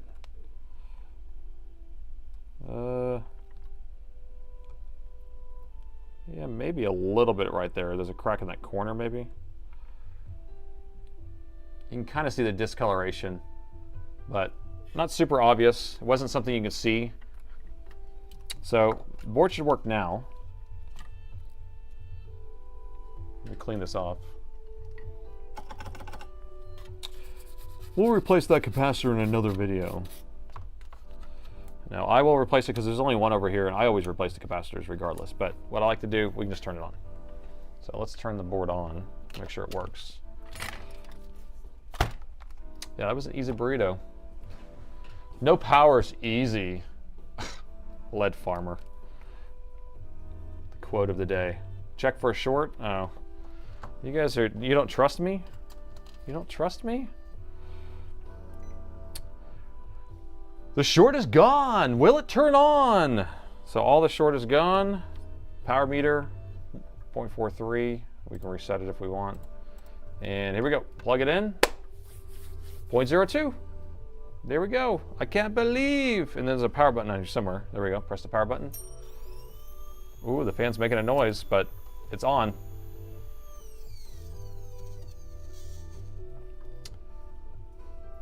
The short is gone. Short is gone. All right, so it did power on. Now, did y'all hear that noise? Did y'all hear the blasting off sound? Let's see if it makes this sound again. The fans are active. Well, I was going to tell you what's going on with it. So right as you turn it on, it starts making this kind of like grinding sound or something. They said, I think the fans need to be replaced. Well, I can tell you right now, when you start putting all these spacers on here and you start pressing onto the metal chassis of the frame of the fan, you start bending it in, and so it touches. Plus there's like this thing touching the fan. So any grinding sound is all going to be because you're bending the shape of the fan's housing. So yeah, it was NASA. All right, so should I replace that capacitor? Do you want to see how that's done? It was a bad cap. That was easy. What value is it? Does it matter? Should we just grab any of them? Clean the fans. The fans are brand new. Although it has a bunch of fluff in there, so. I think I want to take these stickers off. They have these stickers on here. I don't know. Sometimes it's like I hate unmodifying somebody's something because they spent so much time modifying it. Don't forget the DC jack to replace it, and the customers replace it per the customer. Let's see. I'll be the judge of that. I mean, they said it's loose. I mean, it feels, it ain't a hot dog down a hallway. Let's see. Let's see what charger they have. They have a real charger. Let's see what the charger feels like. Oh, it's so very, very. Yeah, we could tighten this up. We could tighten this up, or I could sell them a new one.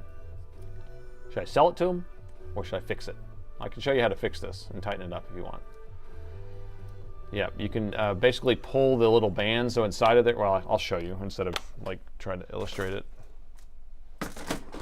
It actually feels okay, but it's not super tight. But here you go. She said, "There you go." I knew someone was going to catch it. That's what she said. All right, so here we go. We're going down. We're going to look down the jack hole. God, it's so bad.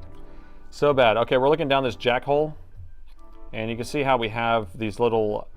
So the center pin here is the PSID. That's the communication line between the laptop and the charger. And then this outer portion is going to be the ground, these little guys, and then they press in and allow it to be tight.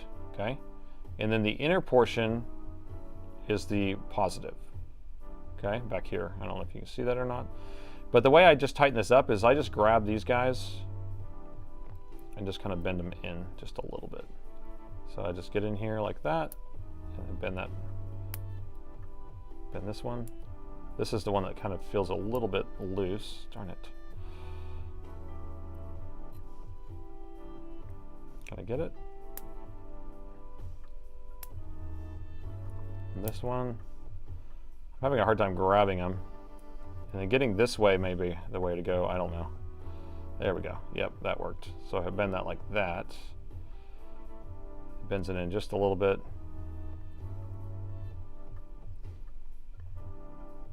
Gosh, my fingers look disgusting under this.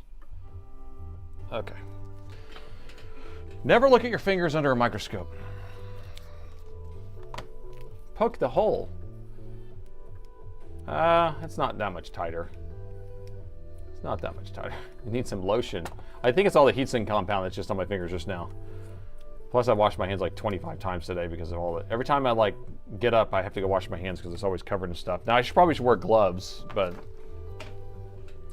you know. Those are them there honest hands. That's an honest day's hands, man, been working in the fields. All right, do we want to see this thing turn on? Or do we, I want to see how much stuff is in this fan real quick. I'm not a fan of this fan, man. Change the butt head, change it. TV, oh, change the butt head. Yeah, yeah. All right, just one big fluff in there, not too bad. Not too bad. All right, we just need to put a 0 ohm resistor in here, we'll be good to go. So we'll replace that capacitor with a 0 ohm resistor. And watch it blow.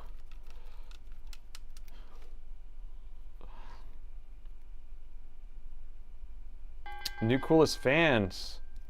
Estru, welcome. You are a coolest fan. Thank you for the membership.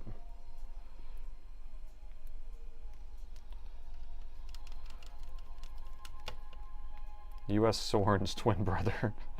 We'll talk, yeah, we'll replace that capacitor in another video. 0 ohm capacitor, yeah. Whenever the capacitor is charged up, isn't it 0 ohms?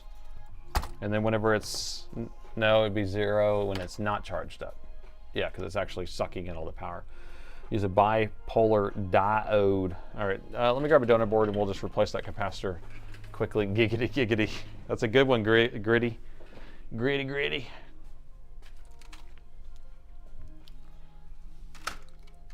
Giggity, giggity. All right, I don't know the value of that, so I just pull it off a donor board. I know it'd be a lot easier to just put a brand new one on there. Brand new, but this one is brand new. In the eyes of Soren, it's brand new.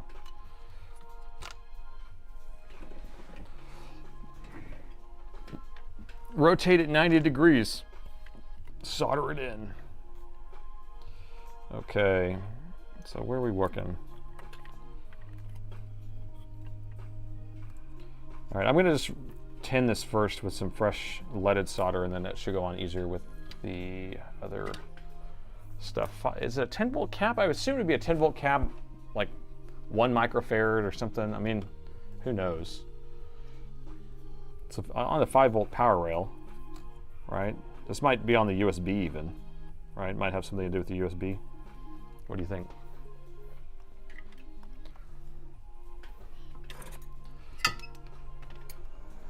Sorry you're late. What's going on? James, we just figured out the issue on this board. And we are currently fixing it. It's just this little tiny chip right here. Add solder tweezers to the tweezer tips. Oh, that's interesting way of doing it. Never heard of that. So I'm going to pull this off with hot air, but I'm going to install the other one with hot tweezers. What does a 0 ohm resistor even do? So a 0 ohm is basically just a wire.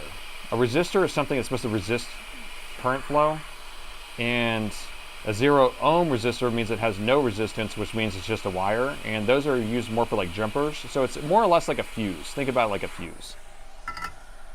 Like a fuse is 0 ohms also. And then if you put a certain amount of current through that fuse, it blows. And a 0 ohm resistor is not actually made to blow, it's made to kind of jump one thing to another. And we're just kind of making that reference because today I posted that video and we used a 0 ohm resistor to help diagnose an issue. And so it was pretty interesting. Yeah, it's like a shunt. I mean, a shunt would technically have some sort of resistance, that's a known resistance, but and then they would measure one side to the other and figure out what the voltage drop is across it. But okay, hold on. Kelvin sensing. A Kelvin sensing shunt. Shunt the front door. Oh, it's smoky. I think I'm still going to add some heat to this, maybe. I don't know. Let's see. I hate hot tweezers on these types of boards. It's just never hot enough without preheating. Stop resisting. Stop resisting. You are my father. Apparently, he never says that in the movie. I am your father. Right? Did y'all hear about that? That's just a Mandela effect. That we think he actually said, Luke, I am your father. Isn't that weird? That Mandola. Who shunts anyway? Zero resistor occupies space and time. I mean, technically, a capacitor is 0 ohms until it gets charged up, and then once it's charged up, then it becomes an actual resistance. But all right, so this is ready to go, ready to reinstall, rock and roll.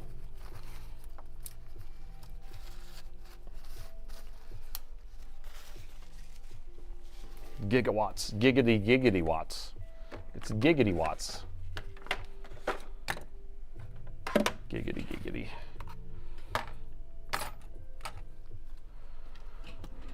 All right, let me reinstall this. So I'll probably end up replacing this DC jack just to make it a little tighter. I'm not gonna do it right this second, but we'll install it right now the way it is. Actually, I won't even screw it in. We'll just hook it on the board. I do have these jacks in stock, I believe, so that would be easy enough.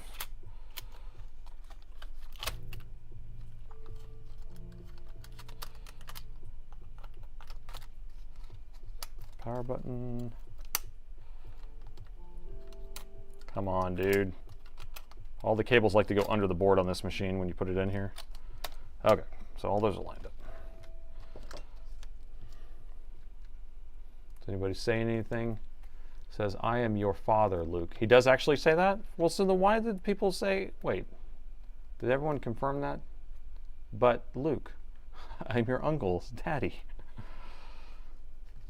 I mean, I've seen those like Mandola, 10 Mandola effects or whatever, and that says that he's never said that. He never actually says that. So, is this a 3500? This is not even close to a G Series 3500. No. G Series 3500 looks way different than this.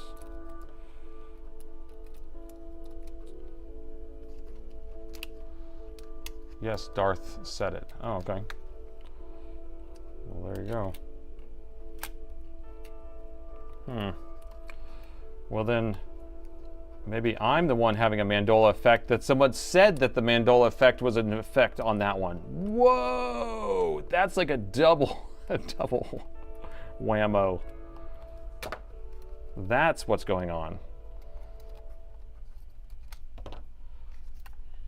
Do you even know what a Mandola effect is?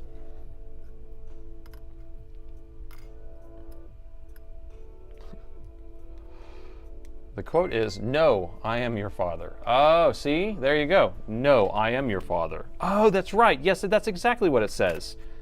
I can hear that. He doesn't say, I am your father. He says, no, I am your father. Wait, no, Luke. Yeah, whatever you just said. No, I am your father.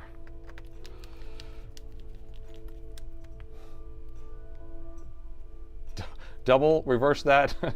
A double Mandola entendre. Luke, I am your solder. I'm going to make a shirt on that. I actually have that written down as one of my shirts. And I told some people around the office, and they're like, that's really nerdy. I was like, that's the goal. That's the goal. And I'm going to have like an alien head that has like a Darth Vader helmet kind of shape on it. And then flex, I am your solder.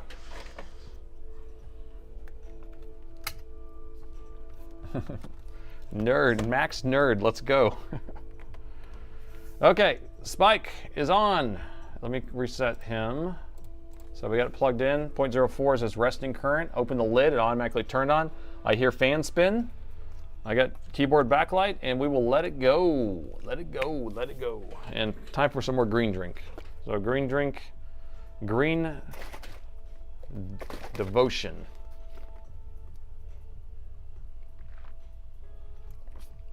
Yada, yada, yada. It was a shorted cap.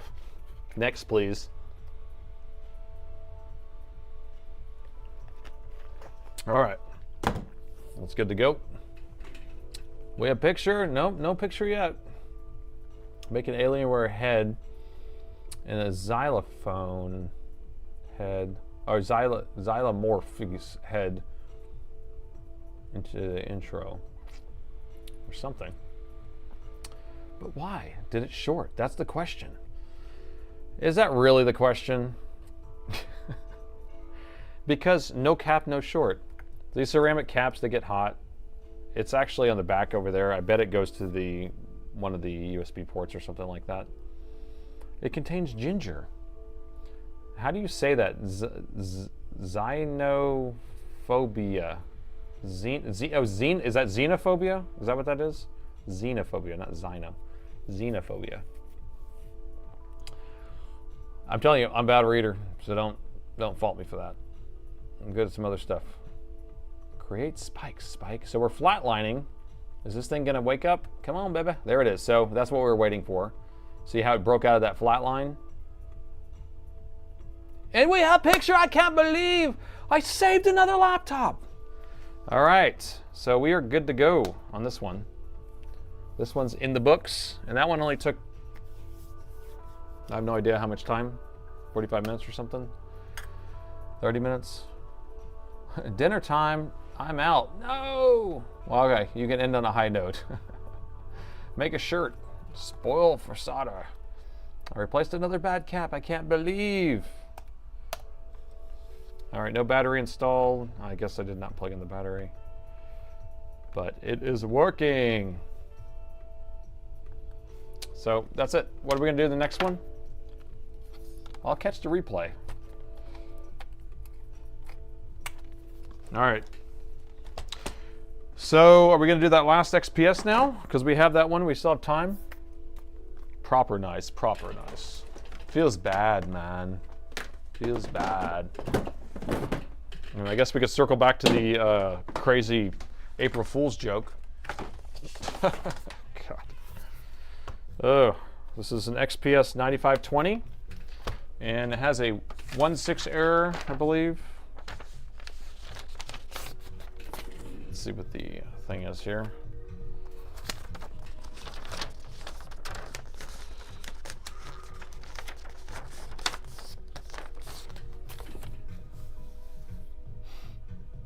All right, put some alcohol in the green juice. That'd be a little too loopy. The laptop seems to have a problem with the motherboard, according to a number of blinking lights. 6 white, 1 amber. The screen is dark and the laptop does not boot at all. All right, so let's look up what a 6.1 or 1.6 is. I think did we already do this? I don't know, because I had this one in our Sunday stream, but we never ended up working on it. And I need to work on it. I need to do it. It needs to be done. So let me pull that up so we can at least see what a 1.6 error is. XPS 9520, light codes.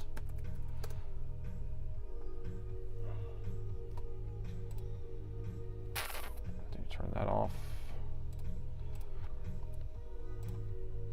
Dell Singapore. Sent me to Singapore. Okay, 1.6 says EC internal failure. And so that's why I wrote it down as being like a possible EC issue. I don't know. So my tech had already looked at this ahead of time. He said that he put a new BIOS on it and it didn't fix the issue. So, yeah, it's a 1.6 would be what it is, not a 6.1, because it's a 6 white, 1 amber, but amber is your first color. So you do amber 1 and then 6 white. So it's the other way around. There's no 6.1. 6.7, 6.7. But I can prove that to you if you guys want to be proven. It only goes here. It says right here, does it tell you? Light, a lot of times it will tell you right here, but it doesn't go up to 6. All right, so we have 3.7 would be the furthest it can go. Okay. Cheers, thank you, Gritty. 6.7, 6.7. All right, so let's just see what it does. And we're going to switch power meters. We're switching to the USB-C power meter. which, oh, you know what? Let's try this out, actually. So I have an adapter. Where's it at? Here we go. So I have one of these. This is a Dell adapter. It takes the 4.5 millimeter to a USB-C. So let's try that out, and then we can run Spike. So I have them plugged in like this. Now these aren't super reliable, that's why I don't really tend to use it, but let me reset Spike.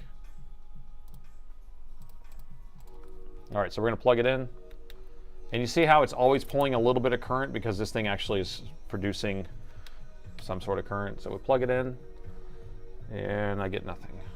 That's what I don't like about this. It's a little bit flaky. Unplug it, plug it back in. Nothing. And so this isn't super reliable in order to know if it's going to work or not. So maybe that port doesn't work. See? That's why I don't like these adapters. It's an awesome adapter when it works. We're getting nothing out of that. Let me try this other side.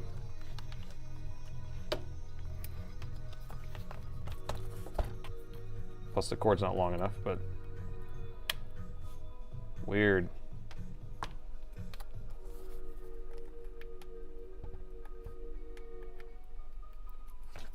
What's going on here? What is going on here? There we go.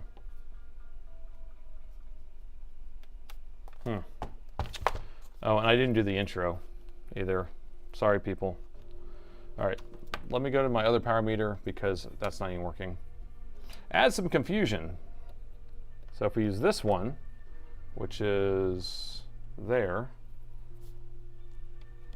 and it works immediately. That's why these adapters, I was just using this adapter yesterday and it worked just fine. It's very flaky with certain machines. That's why you can't rely on it. It's just like HDMI. All right. So do you guys want me to do an intro or not? I can handle it either way. It's fine. Okay.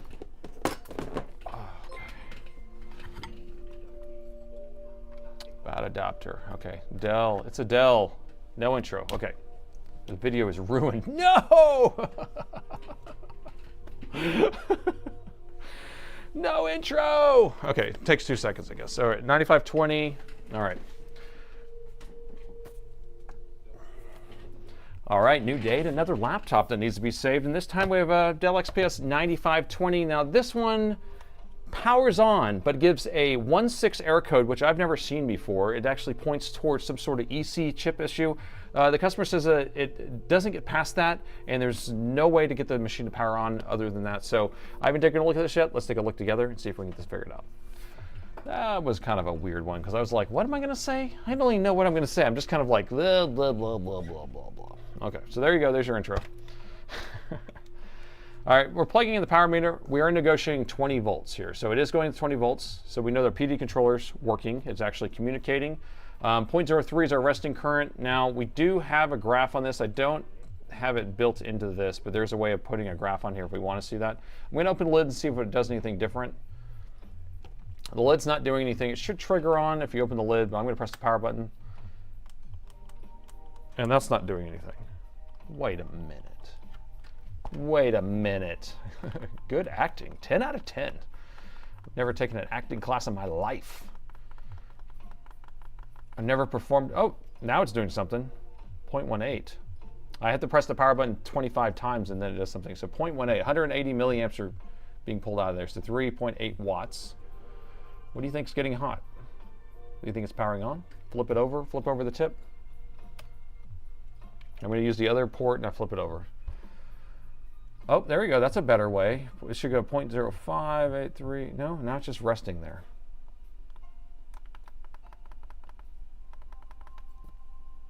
Nothing. And then did we ever get this light here? Or keyboard light? Keyboard backlight? I'm not seeing anything. And it's not a BIOS. Okay? We've already figured this out. PD seems to be working to me because it is negotiating. And it's just outputting to the power rail, and the power rail may have a short on it, or it could have well, the EC chip, if it's saying there was, I mean, I'm not seeing this 1.6 thing, but we lost the backlight. Did you see a backlight? I never saw the backlight. You guys know best, though. Chat knows best. Not seeing it. When are we going to get up to 180 milliamps? Is that when the backlight comes on? EC corrupted. The EC doesn't get corrupted on these because it gets rewritten when you do a CMOS reset.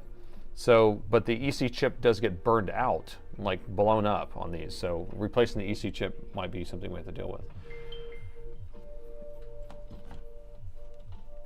Forgot to turn my sound off on my phone, so I'm getting chats. Sorry. There we go. All right, let me pull the bottom off because nothing's happening here, and it did go up to 180 milliamps at some point. Let's take the bottom off and take a look inside. When you first push the power button tons of times is whenever it finally went up to it. But I'm not seeing this error code they were talking about. You missed the first 2 hours. Johnny, I don't know. If you watch the first 40 minutes, April Fools. And if you watch the next 40 minutes, I saved another laptop. And if you watch this one, we have no idea what we're getting ourselves into. Where are all them white laptops at? And this one's a silver one. You need a PO box to send in the company address.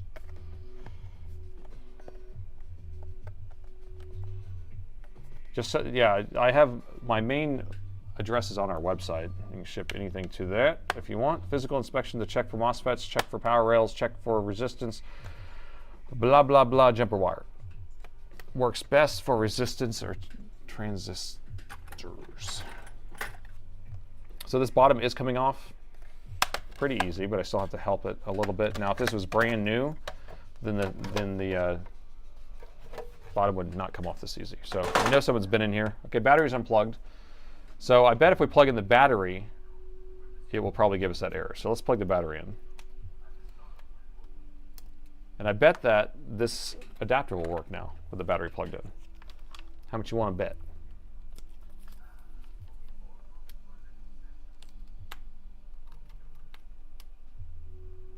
No? Still no? Do I need to throw this thing in the trash? You're making me mad. All right, so we either have a short, blazing saddles. That's what I say when things are hot, when they're hot. All right, let's see if we get the error now. Okay, battery's plugged in.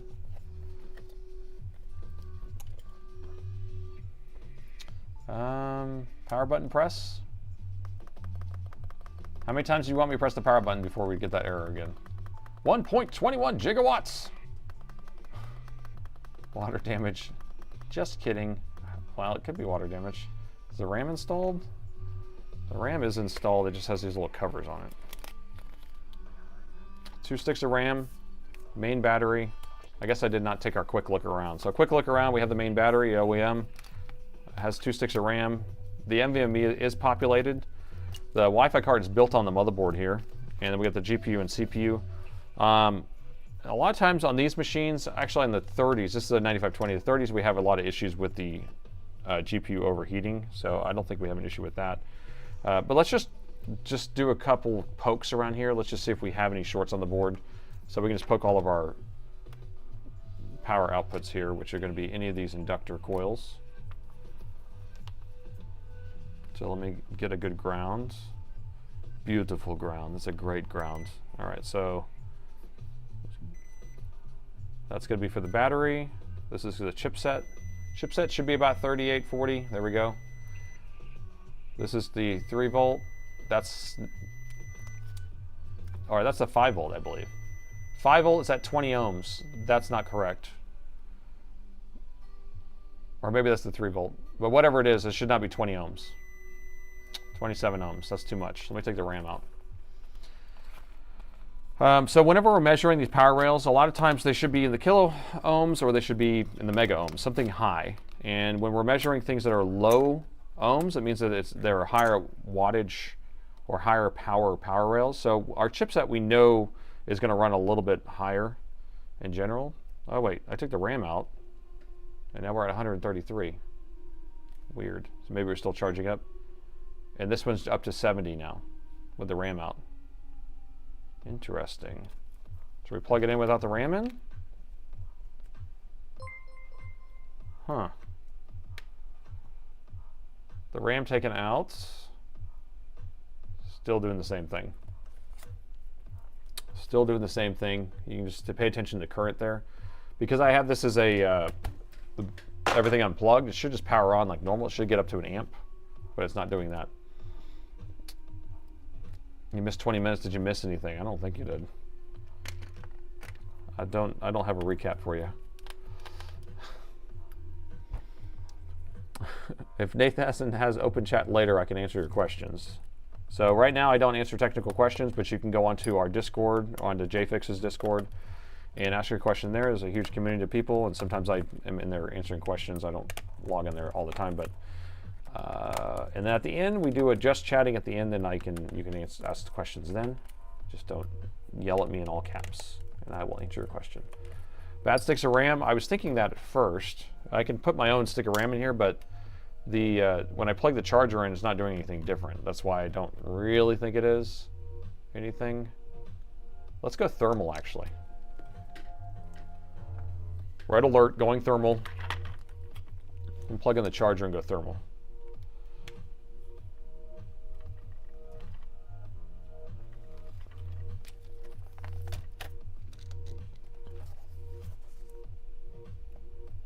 Okay, so this right here is our PD controller. That's warm. That's fine because it's on. I don't see anything else. The EC chip's on the other side of the board, so I'm assuming our EC chip's messed up. So that's why I just want to keep taking this out. I'm going to pull the board.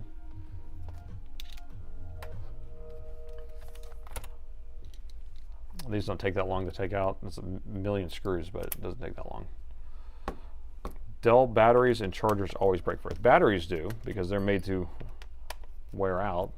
Chargers don't. I mean, I don't know if I've ever replaced a charger, but I replace tons of them for people all the time. But you missed a possible April Fool's joke. If you missed the first 2 hours, yeah. So the first hour was I think somebody sent me an April Fool's joke. Oh, this is weird. They have this installed wrong. This bracket goes on top of the fan, but they have it underneath the fan. Someone has had this motherboard out, or at least this fan off. Daniel is in chat. Daniel, you little stinker. Daniel.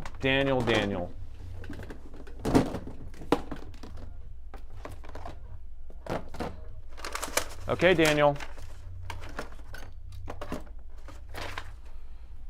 Is this yours? Is this yours, Daniel?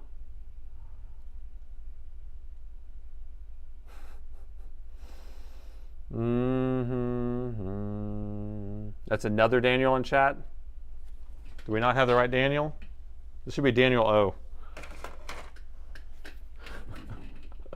Kirby poop. Oh gosh, you guys are killing me. We're gonna blame any Daniel that shows up, right? Is that what we're doing? Now I've messed up everything I have over here. You got me too excited. I was gonna go after Daniel.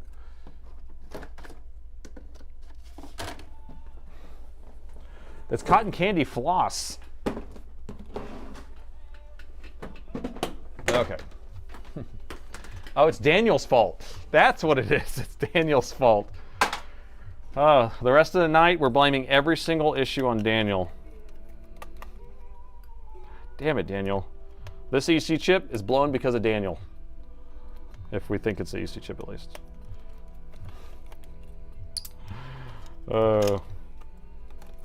Okay. You guys got me. April Fool's joke. Daniel's in the chat. I believed you too. I'm a sucker. I'm a sucker. Yeah, EC stands for embedded controller. So it's a microcontroller that's running a loop of code that monitors the power button being pressed. It is also what communicates with your keyboard, and then also like your lid opening, closing, like the Hall effect sensor and touchpad. I mean, it does a lot of stuff, right? And so if that thing doesn't work, the machine won't turn on. And so a lot of times these things that get shorted or blown up when people are messing with stuff, like say they said, hey, I want to upgrade my SSD, and then they just shut the lid but don't actually like shut down the computer. The machine's still on. It's like an 4-state or whatever it is, so it's in sleep mode. And so it actually still has power on a lot of devices, and you end up blowing out some stuff. That is Daniel, the welder? I am Darren, I mean Daniel. So welder is the Daniel, the real Daniel. Are you kidding me? Are you sure? No April Fools? Where's the welder at? There he is. No, I am Daniel. So, is this the Daniel? This is not the Daniel. He is a Daniel, but I'm Chris. I was doing a joke. A Spartacus joke. Do you see that? Everyone's April Fool's. No, Daniel's so. Oh, I think it's Daniel. Okay, so now Daniel, the other Daniel. Let's find the other Daniel. How many Daniels does it take to screw in a light bulb? You're killing me. Okay. Still here. It's Thermal Putty. Daniel, you're here, Daniel. Whoo. Okay, Daniel. I know. So first laptop is mine. It was smashed motherboard. Okay. All right. Last ditch effort before I call the professional. Okay, cool. All right. So Daniel. Perfect. All right. So the real Daniel has stepped up. I appreciate you coming in. We will circle back to your machine whenever we fix this one. Yeah. So were you trying to do an April Fool's joke on me? Were you trying to do an April Fool's joke? Because Daniel, run! Everyone's gonna attack you. No, it's all fun. It's all for fun. We're not mad at you. But I didn't know where to go with it because there's so much stuff on there, and I'm gonna have to clean every bit of that stuff off of there in order to get to the MOSFETs, because what's going on, whenever you start trying to pull current from that GPU, it shuts off, right? And so what's happening is you have the power MOSFET stages. There's gonna be multiple stages that power that GPU, and one of those stages are failing. Now you have a lot of junk on there, and then some of that almost looks like there's still some like liquid metal or something in there. So, I mean, some sort of conductivity is going on. So just cleaning it up may fix it, for all I know. But it looks like a lot of cleaning. How many Daniels are in the chat? This is crazy. We're all Daniels. All right, so this motherboard's out. Let's go ahead and just continue on this one, and we can get it wrapped up, and then we can circle back to Daniels if we have time. We're only 2 hours in, so we have plenty of time. The night is young. The night is so young. So this motherboard, this beautiful motherboard, the EC chip's right here, and this is what I want to examine and see if we have an issue on the EC chip. I'm just going to pull this stuff off. It doesn't conduct itself properly. Like whenever I was trying to probe all your thermal putty and all that stuff. So you're saying it was overheating a lot probably? Those things are notorious for overheating whenever the fans get clogged. And so generally what we do is just put PTM 7950 on it. It's good. You can do a fan mod on it if you want to make it where it doesn't overheat the RAM. But that usually fixes it up. And I can usually get the temperatures down into like the 80s, maybe 90 C on the hotspot, but not Daniel Jackson. So right here's what I want to look at when we plug in the charger. I want to see if this EC chip gets blazing saddles. David's on his 20th stream. Good job, David. All right, so here's our EC chip. Pay attention to that right there. Let's plug in the charger, and if it gets blazing saddles, then we know we have an issue. That's just mildly warm. And this is going to be a PD controller right here. That's our EC chip right there. It's not heating up all crazy. This is our power management chip that's warm right there. I don't know what's wrong with it. I don't know what's wrong with it then.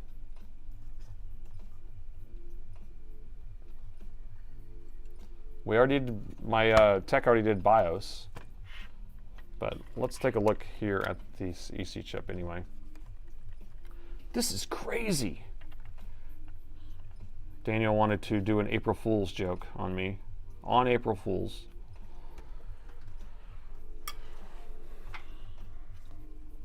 All right, let's just measure over here again. This is the 3 volt, 5 volt, or vice versa. And this is going to be the input.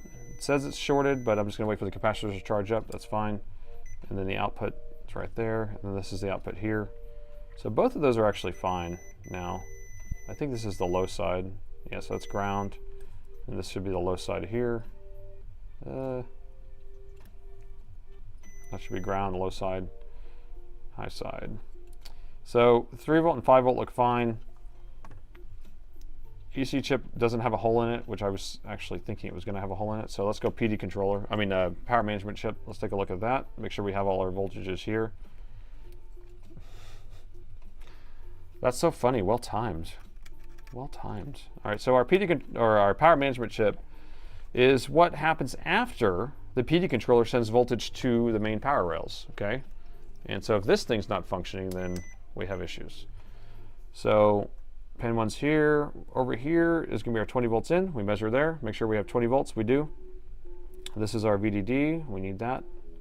We got 5 volts there. And this is our 3.7, 3.5. And AC OK is there. So all of that is good. Interesting. Interesting. Check the resistors around the EC chip. Okay, so all of that looks good. We'll check some resistors around here or capacitors around here. See if we measure any shorts. That's weird. So everything looks good. And the reason why I'm even saying what is because my tech said, oh, I put a new BIOS on it. Now, I don't know if I can always rely on him putting a good BIOS on there. Because sometimes he just like goes and downloads a random BIOS and is like, no, it didn't work. And I'm like, you didn't make one? But, so that's good. So what I like to do is I measure all of these facing the chip, and that's how you can tell is usually the positive voltage is facing the chip, but not always.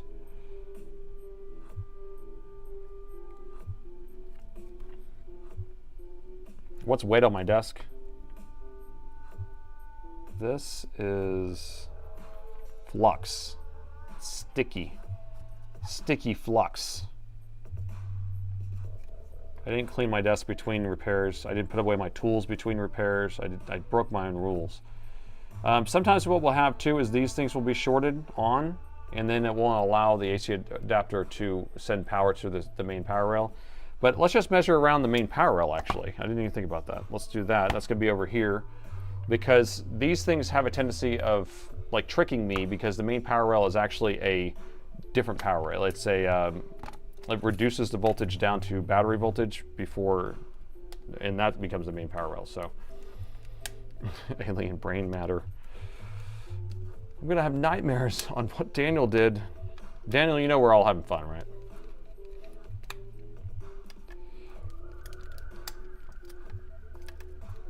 Okay, I got that out of here.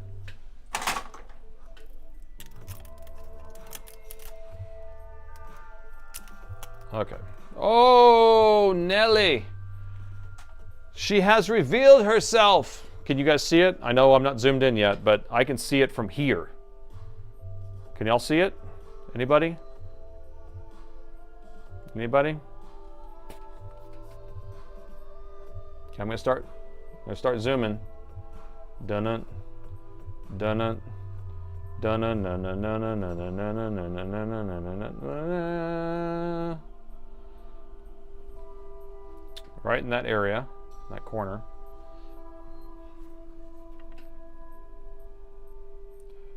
She's blown. This is the 1.8, I believe. So our 1.8 power rail is blowed up. And whenever you see something like this, and I believe it's the 1.8, so don't quote me on that, but I believe that's what it is. When you see something like this, oh yeah, it may be for the VRAM. That might be what it is. But there actually should be some inductors there. Let me grab a board, a brand new board. This board right here would be brand new. Never been touched. So that's what it should look like. We have, oh gosh, come on, focus, focus people. We have main power rail here. We have 2 inductors to energize this pad that goes into this chip right here. That will produce an output onto here, okay? Did you not see this? Yeah, ask your tech. Yeah, so he didn't disassemble the whole machine. He basically said, that looks like a BIOS issue. Let me go ahead and flash it. That's what he did. He didn't pull the whole thing apart. He does this quick screening thing. It's almost like a triage thing to kind of put stuff in the my queue. So his queue gets really long. We get like 50 or 60 laptops deep. And then and there's like three guys over there. And so then he kind of disperses it out to the other people. And yeah, so he didn't even pull it apart. So this right here, these two inductors are blown up. They're blowed up is how I like to say it. They're blowed. This became a molten ball, and then this one is burned up too. Now, so the power's going to be coming in through here. It's going to be jumping across there, and it's going to be energizing this area. We can see that there's probably a hole into this chip. There's probably a short on here, but there may not be a short here, for all I know. And we may not even need this in order to run the board. I can't remember if this is actually required to run the board or not, because it could just be for the VRAM. But yeah, flashing the BIOS did not fix this, if that's what you're joking about. Look at that. So this is a molten ball of slag right here. So I think we're going to be replacing that. We'll replace this, rebuild this, and then who wants to? Do we think there's a short here? Yeah, I think there's a hole in that. To me, there's something right there. Looks like a hole to me. All right. So before I replace this, I want to flash the BIOS to see if that fixes it. You don't want me to measure this right here? You want me to clean it first? You don't want me to just touch right here and just see if it's shorted? So it's not shorted here. That's good. I bet that's... Yeah, I don't know. Actually, I don't know. All right, let's clean it.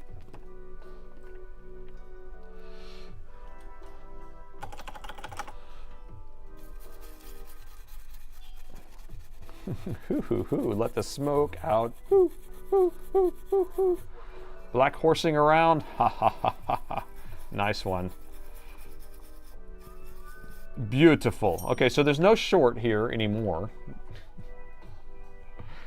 Why none of tell me my subscription has expired? Why? Does it not tell you? It doesn't renew, or do you have to renew on your own? I don't know. Don't know about that, man. Oh, Wesley. Wesley, I'll get your laptop mailed to you soon. I'll have to get that together. But I know instead of driving down, it's going to be a lot easier just to mail it to you. All right, so those two inductors just kind of are acting as a, more or less like a filtering wire, if you want to think about it like that. It jumps one power rail to another. And do we have a short on one side versus the other? So we have a short on this side. Nope, no, we don't have a short on that side. Ah. So we have a short on this side. So we have a short on this side, but we don't have a short on the output coming into this power rail. So I think that chip's bad, or we have a capacitor that's blown over here. What do you think? A capacitor? I think we have a capacitor blown over here. That's very common to have a capacitor blow out. They blow out some inductors, but it could blow out the chip. Inductor is a conductor. Inductor is a conductor. Is that true? Are you messing with me? Remove the chip and test, or I can just inject. People love me injecting voltage. Why can't we just come with the current? Power probe it. We're going to come with the power supply. Coming with the power supply. Did we catch how much resistance it was? I didn't know. I didn't know how much it was. Okay. Power meter. There we go.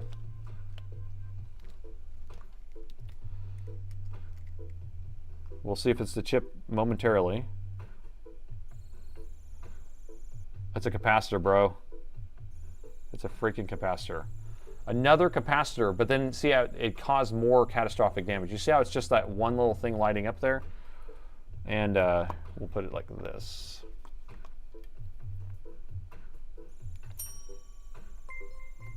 Great work, Nathan. Love the streams. Hey, thank you so much, Scar. So if we look, you can see that it is lighting up a little bit right there in that area. So I'm going to add a little bit more voltage to this. So it's not even pulling an amp. So we're at 1 volt now. It's not even pulling an amp. But if I put a little bit here, I can actually see, I don't know where it is exactly, but I think it's this. Tell me if you think it is. I think it's that capacitor right there. Is that what you think? The crack? The cracked one, you mean? It doesn't look cracked to me. That's the thing. But if I short it,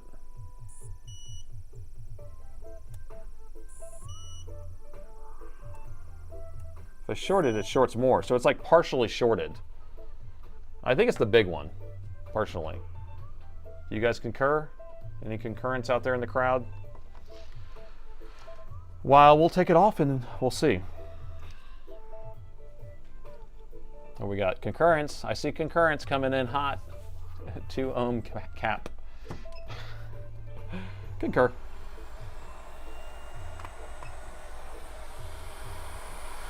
I should have concurred.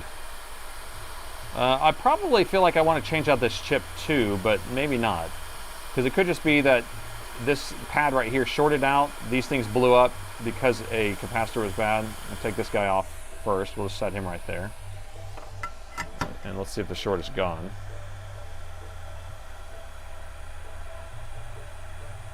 Yep, the short is gone. That was it. So this big cap right here shorted out. So to sum it up, voltage came through here, jumped across these 2 inductors to energize this pad to power this chip to create the 1.8, I think of this here. And then, but this capacitor was shorted, so when it came here, it shorted to ground, but then it melted these into a molten balls. So we're going to replace these 2, replace that, and then hopefully Bob's your uncle. The short is gone! Will it turn on? What a dork. Why am I saying that like that, man? Why do I do it like that? More thunder in OKC. You know, we didn't end up having our thunderstorms. We usually have crazy thunderstorms in March, and nothing happened. Nothing happened. We usually have hailstorms and tornado watches and all sorts of craziness. Still winter conditions in Vancouver. Yeah, we are done with winter. 91 degrees today. But I love it. Love the heat. Gotta love it. Love the channel. Thank you, Seb. 20 pounds. Woo! Thank you for that 20 pounds.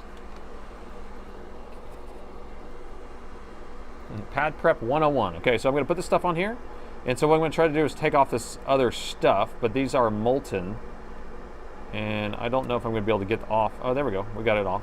There we go. So we're going to bring it all the way down. And I'm kind of scratching it and moving it. I'm going to clean my tip off. I'm going to come back in with some fresh solder one more time. And I just want to get a nice happy amount on there. There we go. So that's all ready to go. So we are good to go there.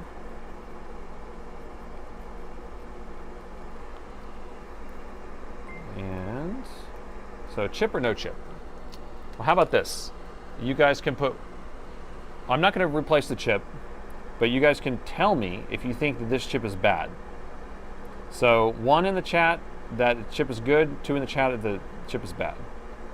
And I'm just going to replace this stuff here and see if it fixes it.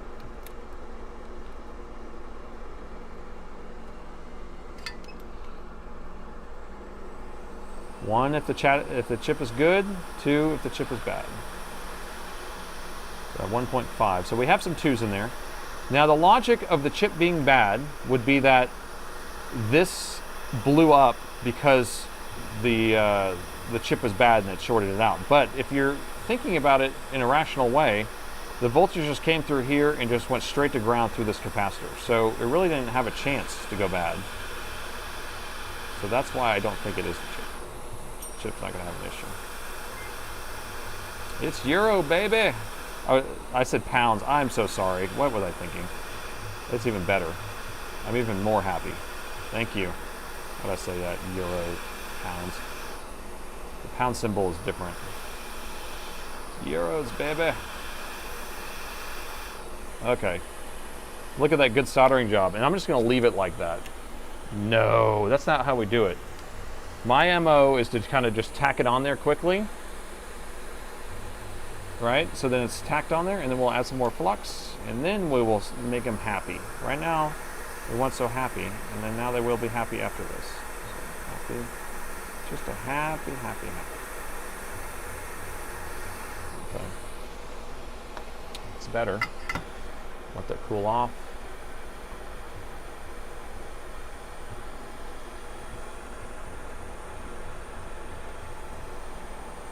All right. Daniel would approve. Old Daniel. Old Danny. Danny, Danny, Danny. You got me. You got me, Daniel. You got me today.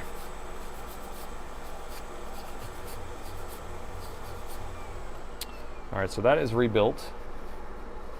So the idea would be that we're able to energize this chip again, which will produce this power rail that is missing, and probably the ECU chip is reading that that power rail is missing, and so then it gives some sort of error. I don't know. I don't know. Okay. So we can actually go thermal and plug it in, because I like doing that. Oh, you want to see the shortest gone? You guys are so picky. Details, details. Okay. The short is gone. Okay. And then let's power meter, thermal. Okay, you got me. You got them. All right, so we still have, it's a little hot, but what I want is the CPU and GPU to turn on. The short is gone. All right, CPU first, then we'll have GPU light up over here. Okay, 3, 2, 1. And should get 1 amp now. CPU on. And 7980, gonna turn it off. Can't leave it on too long. So we're gonna need heatsink on. We're gonna need all that stuff in order to get that going. Did you guys learn anything on that one? Was that a learning opportunity? I don't know. I don't know if you learned anything from me, except for my shenanigans, the way that I talk. This is the way I talk.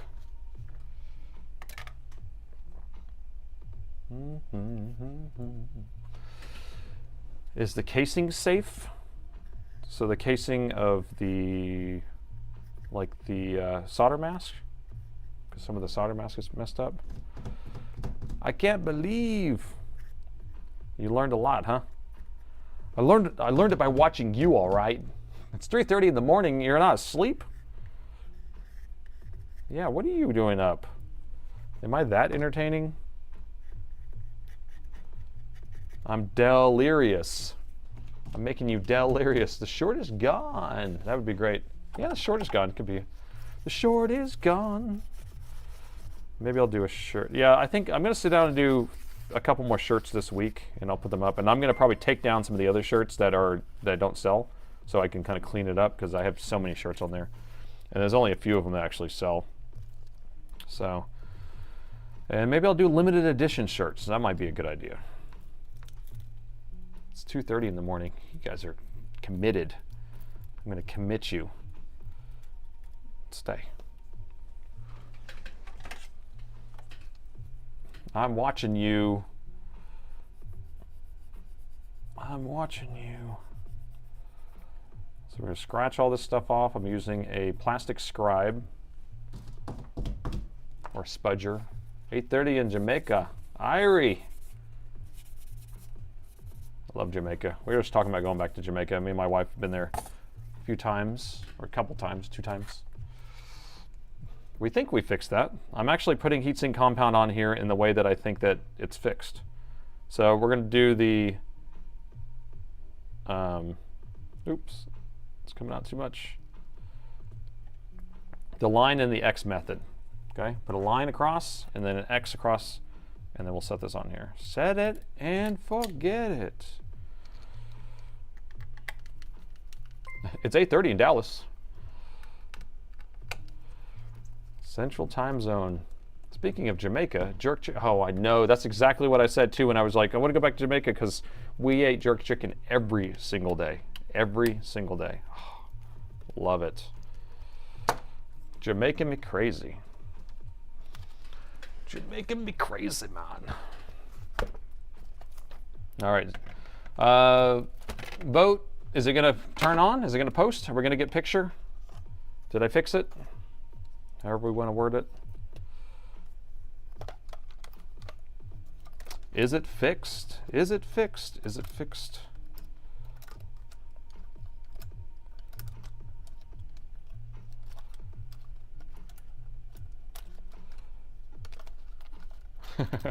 Magic smoke.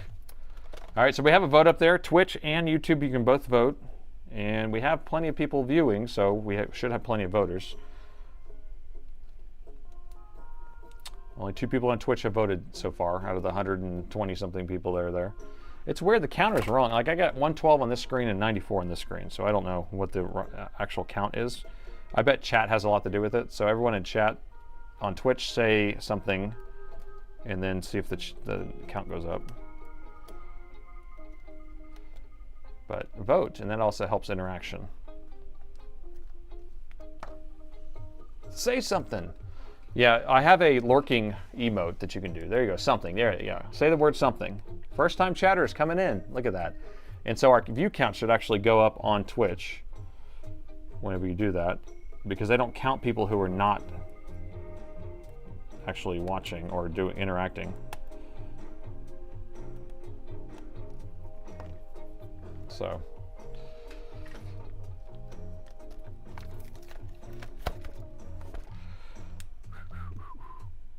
yes, something. Did the count go up? Still says 94 on that screen. It says 117 now on the other screen, on the actual Twitch screen. It always takes a while for the update on the my stream here.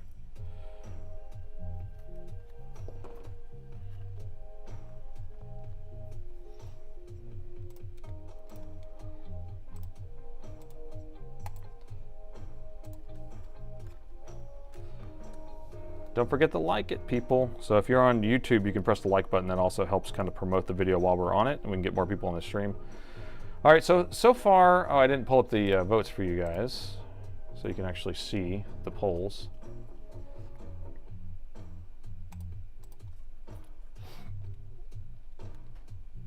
We got 17 voters on Twitch. So Twitch, if you don't see where that actual vote thing is, it's right there on the side, or above on the top, right? I think that's where it is.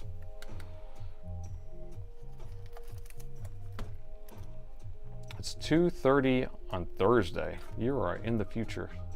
Something. Okay. Identical votes, 86, 86. All right, I'm just gonna put 2 screws in here just to hold it together so it doesn't fall apart whenever I flip it over.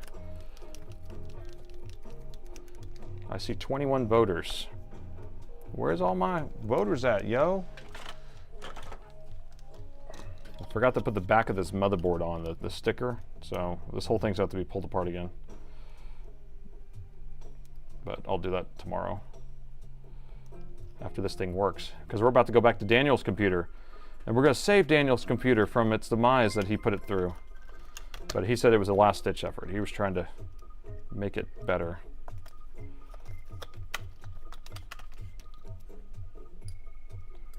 Daniel votes pink. Oh, you Daniel, you're never gonna live that one down. 190 votes. 203.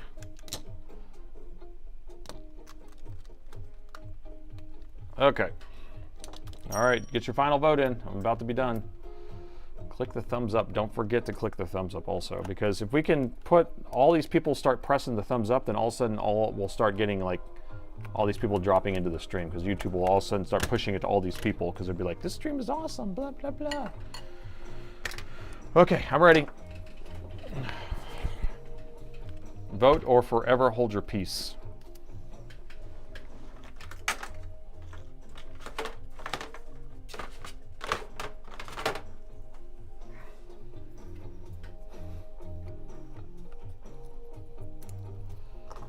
We can put Loctite on Daniel's computer. Daniel, did you hear that? They want me to put Loctite on your screws so you can't open up the bottom anymore.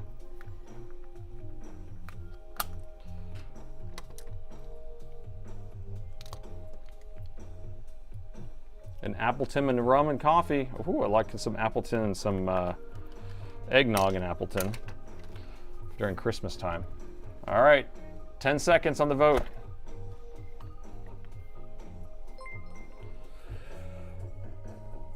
$88, $81. So we still have some people that think that it's not gonna work.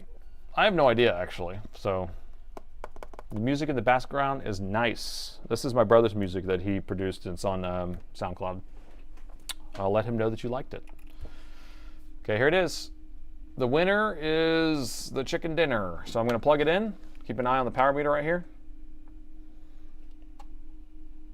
And we have picture, but it hasn't posted yet. I'm gonna tell you that right now. So this does not mean anything because it will get this picture with no RAM in there too. So we need to wait for it to go through a CMOS reset. And we're waiting for these words to say secured by Dell BIOS or something like that. Dell Secure Safe BIOS or something. So it takes a little bit of time to get through that. Plus there's a new BIOS on here that I'll have to go back to the original BIOS because BIOSes don't fix burned out chips on the board.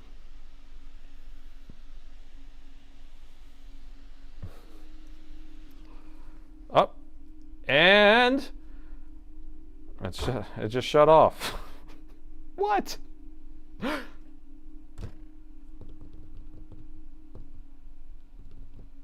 Come on, dude.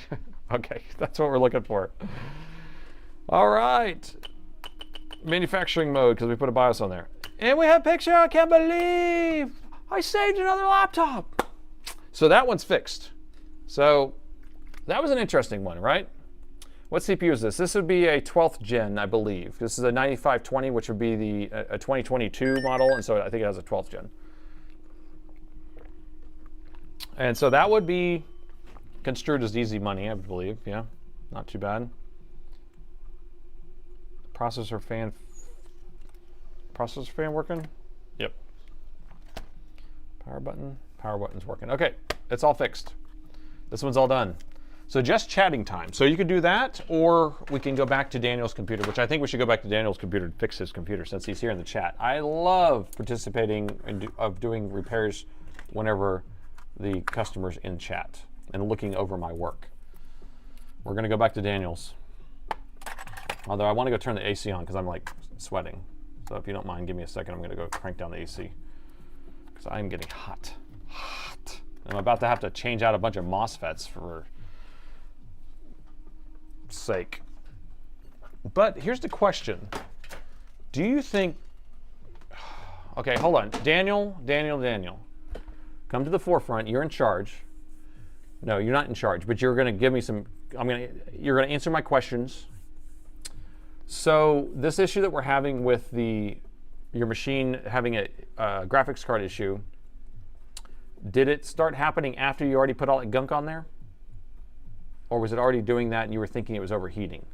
And so you added all the gunk, all this stuff. You added the super cooling pipes. This is a super cooler. So built for speed. That's what that one is. And then this right here was the super bubble gum. I need to find your handle again. What was it, David or Daniel? Where'd you go? There you are. So this is Daniel right here. Let me pull up his chat here.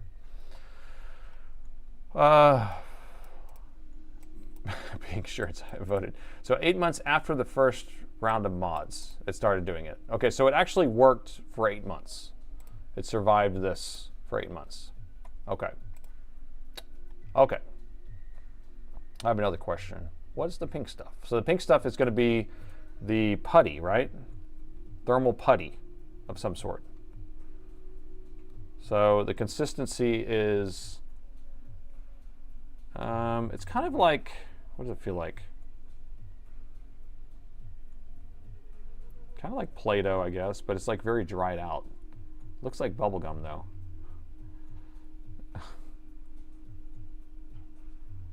So here's what I want to do. So one of these power stages is messing up. I don't know what it is, what's causing it, and if it's actually one of the actual MOSFETs that's failing, and it's hard to determine that with all this junk on here. So what I'm going to do is I'm going to take all the junk off, and then we're going to have to reassemble it to test it, to see if it fixes itself magically. Because it could just be that there's some sort of resistance that's going on here, because one of these guys ain't happy. But they are completely caked full of this stuff all the way around here. All the way around here. So in one of these 30, 31, 60s are failing. So we have to take all this stuff out of here. Daniel, you're making me work for money. For money.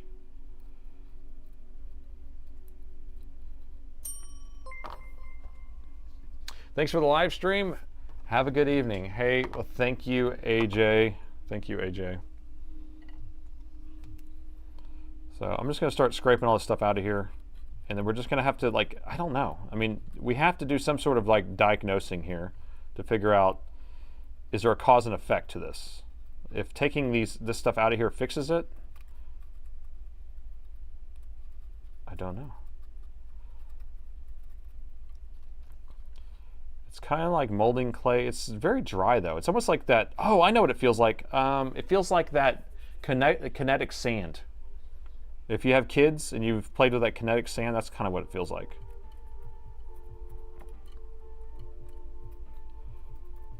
And I'm supposedly it's not conductive, right? But I don't know. Small contribution to Daniel's cleanup fund. Thank you. Thank you so much. That's super generous.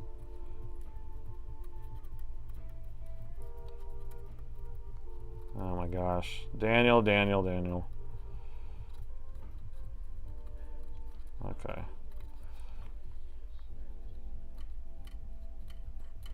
So did this mod actually keep it cooler? I mean, I don't know.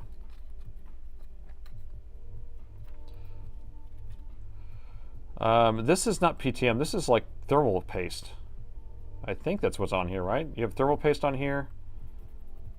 On the inductors. Or something. It's kind of what it looks like. But maybe it's PTM. Whatever it is, it's a horror show. All right, let me dump this in the trash. Did you want me to save all this? I'm not saving that. All right, I might have to throw this toothbrush away when I'm done.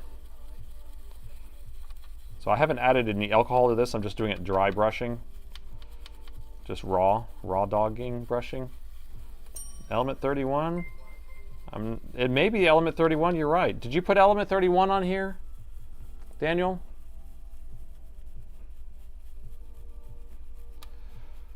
For Daniel, expecting respect for mailing it in. I think he timed it well with the April Fools and everything. Did Daniel reply? Daniel, is there liquid metal on it? Because I'm not seeing, at first it looked like liquid metal earlier, but now I'm not seeing that same stuff. Like I thought we were looking at it and had liquid metal, but I'm not seeing that. So I don't know if it was just a reflection of whatever I was scraping it with. Oh, because I actually have the polarizer on. So the polarizer is now off. Oh, and now I can see stuff differently.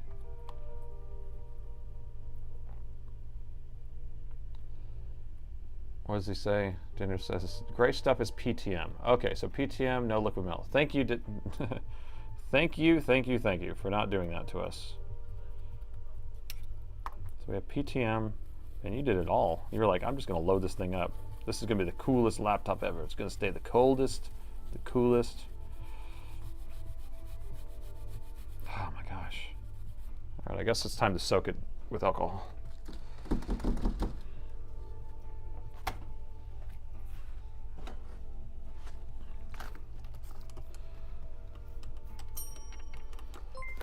Freeze spray can help clean it up. Maybe. Yeah, I can go grab a can of that stuff. I mean, the thing is, it's like, it's already hard. It's not like it's very liquidy. I'm trying to get it liquidy so I can get it off of here, but I can't even get down in the cracks enough. Like, this is not pokey enough. Let me see if I can find a pokier scribe, because I don't want to use a metal tool. Does this one need a pokier? Nope. I don't want to put metal down in there. Steel wire, gosh. Raw dug right down into it. Here we go, this is pretty pokey. Need a stiffer brush, here we go. Aha, we got it. We got something pokey enough that's still soft, so it's not gonna break the board or rip off components. All right, that's good. So I don't know if cleaning this off is gonna fix it or if it's gonna be one of the MOSFETs are failing. So that's something that we have to think about. If we just clean this off and put it back together, is it gonna be fixed? We're gonna have to experiment for science, because otherwise we're gonna be spinning our wheels trying to figure out something else. So do you think that's what we should do as our next step after we get this all cleaned up? For science, of course.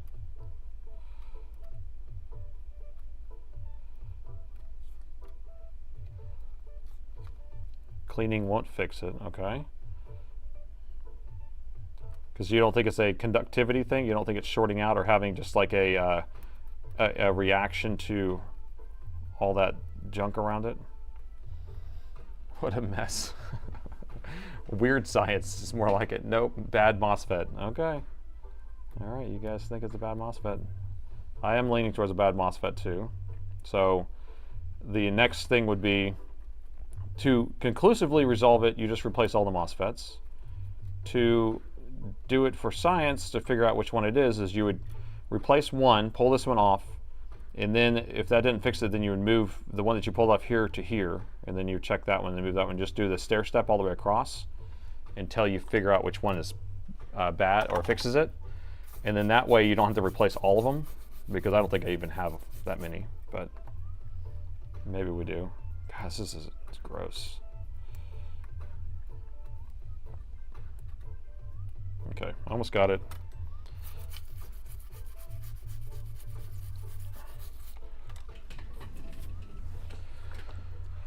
Oh, what a mess. Old Danny.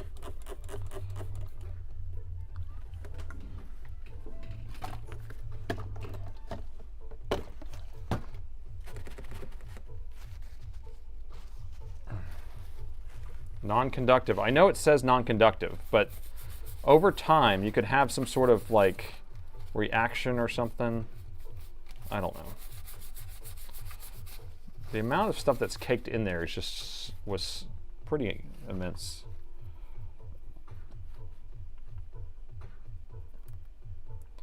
But at least it wasn't that same motherboard that was covered in the coating, or molded coating. That motherboard's still here, by the way, because that guy has filed an insurance claim, and he has his he's getting a new motherboard. So it's good. It's just taking a while to get it, I guess. Wow, it looks brand new. It looks beautiful. It looks beautiful. All right, let me blow this off. I'm gonna spray it. I'm gonna blow it. Spray it and blow it. Give me a second here.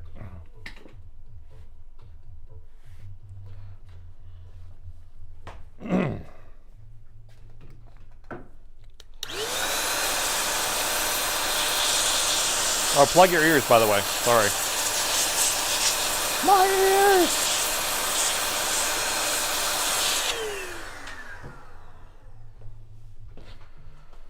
Okay. Is this good enough? For government work. All right, looks pretty good.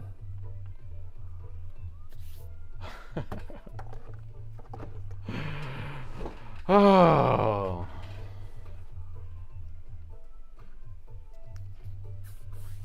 Too late. Okay, so what are we gonna do? I didn't get my brain trust to tell me what they want me to do. I guess let's figure out if we have 5 of these MOSFETs or 6 of these MOSFETs. I don't think we do, but because this board only has 5, but it's 10, I guess, technically. And this is a 30, 3160. These are 30, 3160s. Okay, so we have 5 here, and then there's 5 on the other side. So we have 10 of these to go by. But you have to decide if you're doing it where you're, I'm not ultrasonic, yeah, it will need to be ultrasonic cleaned.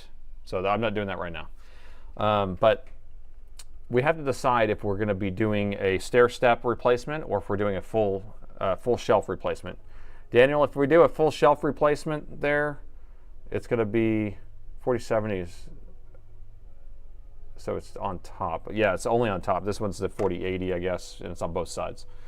If we do a full shelf replacement, that's replacing all of them, and I'll probably have to charge you for the MOSFETs because it's replacing all of them. If we do the stair step, that's time.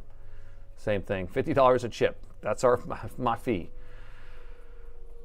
Second from the left. Oh yeah, I guess you could also do the guessing game. That will be interesting. Second from the left. Still has putty on it. You're never going to be able to really see which one's failing. Can't get the putty off of that one.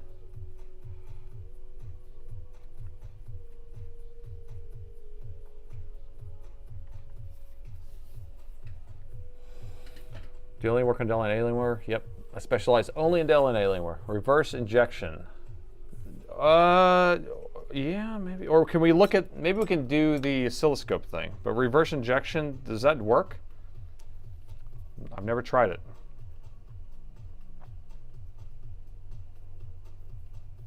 Never tried it. But if we do oscilloscope on it, we could probably see if it looks different.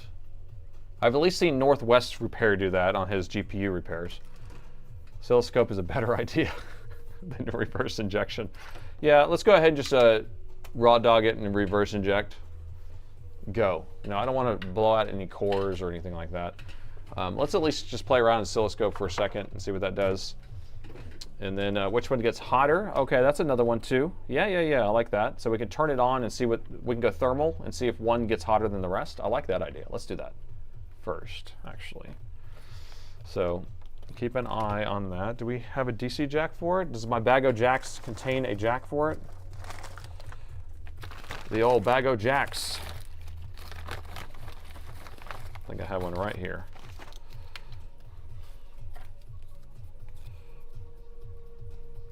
The first one I pull is a winner. Winner, winner, chicken dinner. Okay, so bag of jacks came through for me.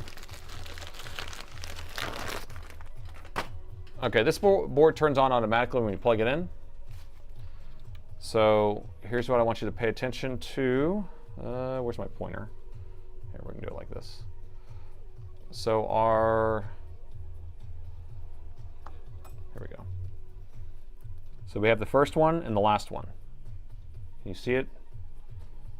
Can you make it out on the thermal camera? So here's the first one's way over here, and the last one's over here. So I want you to tell me which one you think is getting hot out of all those. Thing turns on automatically when I plug it in, so stay tuned. I'm going to put a heatsink on the CPU or else it will shut off. So I have like a heatsink block I'm just going to put on over here.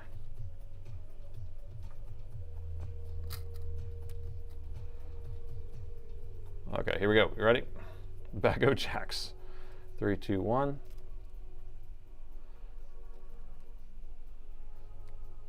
We don't have our power meter up on here, I realize, but it's pulling 1.54 amps, 1.6, 1.7. Okay, hold on. Let me redo the thermal on this. I need to clean this thermal paste on my heat sink I'm trying to use here because it's a little bit built up. And put some fresh stuff on here. And we'll just go to straight thermal so we can actually see the power meter. It didn't get hot at all, which is weird. Yeah. I'm not sure I know how I feel about that.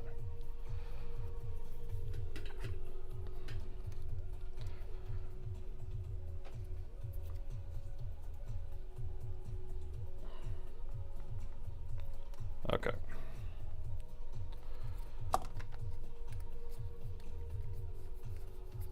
So I'm going to put this heatsink on here like that. All right, stay. Sit, boo-boo, sit. All right, and we need our power meter back up. Where did it go?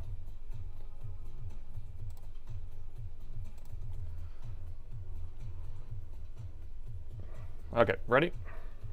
3, 2, 1. So here's the first MOSFET, and here's the last one. It's way over here.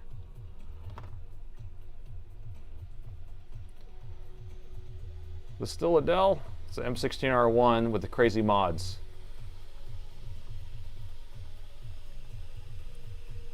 The GPU is not coming on at all. It might take a second for it to get through its first stage of the CMOS reset, so we have to wait. So the fans are on full blast at first on this first stage, and then it should shut off and then come back on. There we go. There they are. Now keep an eye on it. Which one do you think? Nothing yet. I didn't see anything too bad. Wait for it to come back on.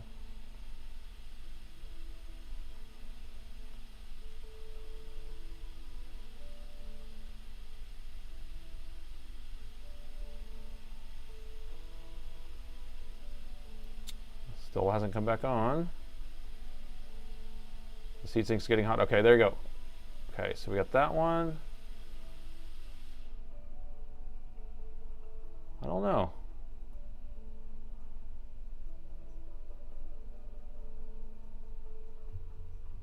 You see anyone that looks bad? They all look the same to me. And even the VRAM looks fine. Okay, about to turn it off. Looks fine. They all look the same. They all look the same. So that is going to be a hard one. I just noticed the title says the sequel, and so hard to spit my food out. Ha ha ha. Love the streams. Hey, thank you so much.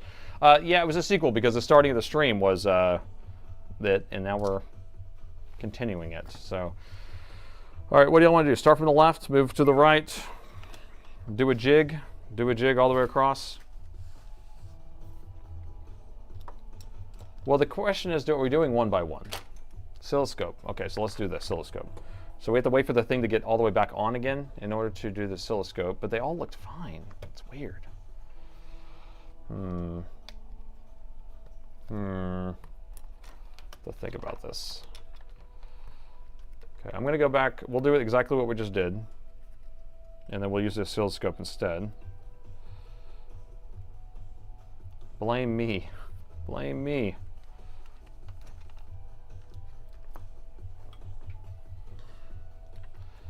All right, so it's turning back on. I'm going to put the oscilloscope here.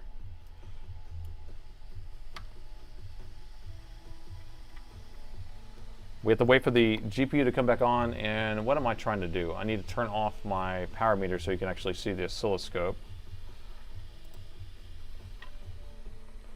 I don't know if you're going to be able to see it.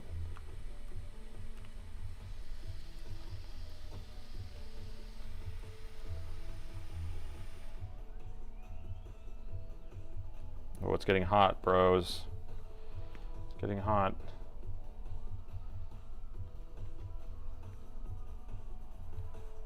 It's getting hot. My hand is starting to get hot. I'm starting to get cooked.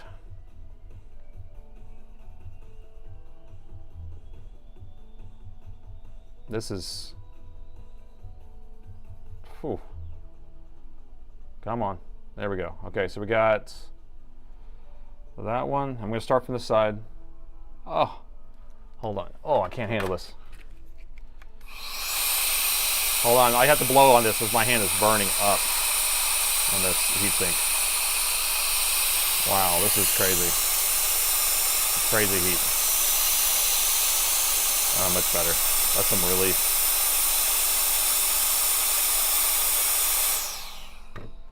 "58 volts main power rail, sir." All right, so that's one. These are all. I'm gonna have to trigger, but I can't. Can I let go and trigger?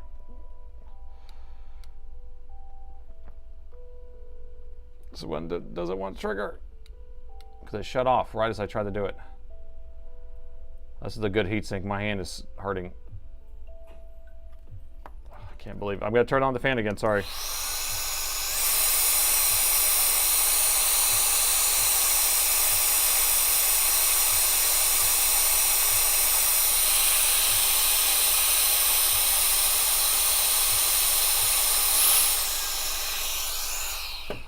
Okay. It keeps shutting off. I don't know. It's going to be too hard to do this. I'm unplugging it because I can't handle the heat. I can't handle the heat, man. I got to get out of the kitchen. Whew. Okay. This is super painful. That thing is so hot. Okay. It's cycling, no battery. The screen's not plugged in. Alien dropping red voltage through multiple inputs. Skip the scope, go for the swap. And that's like the easiest method in general. And so I'm going to go from the left to the right. So I just replace all of them and then be done with it. That's where I'm starting to get to. What time is it? 9 o'clock. If we just replace all of them, it will fix it. And we'll be done. I think returns to January. Return of the January. Of the Jedi.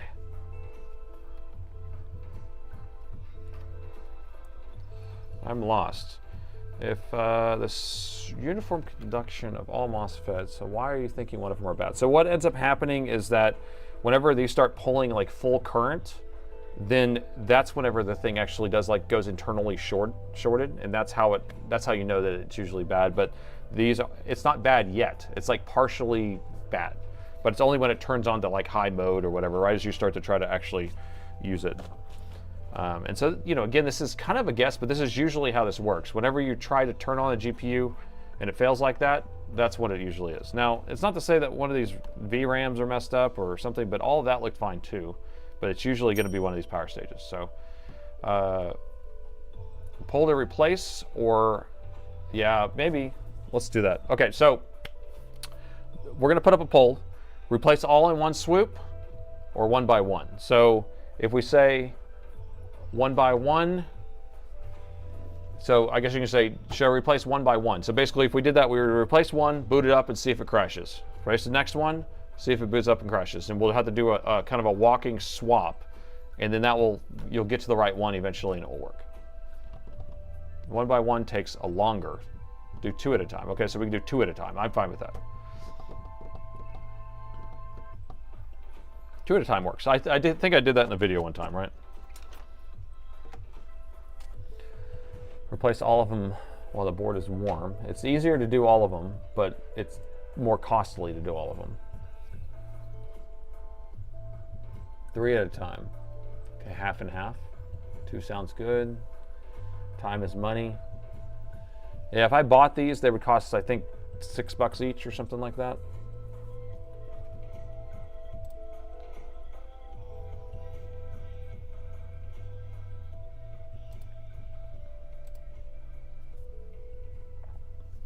So there's our poll.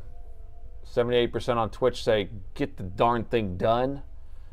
48% say, 50-50. It's like 50-50 on the old YouTube. So on YouTube, if you want me to just knock it out and fix it, we just replace all of them. And so you're going to say no on that.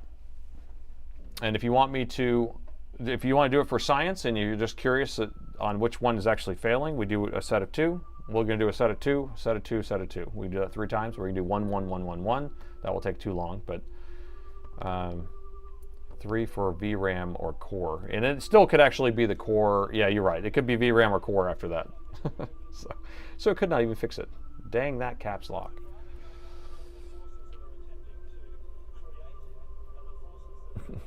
All and done. I usually just do all of them because I don't have time to sit here and do this, but we're also here hanging out and doing stuff anyway, so you might as well do it. 3 at a time and test. So we can do half and half.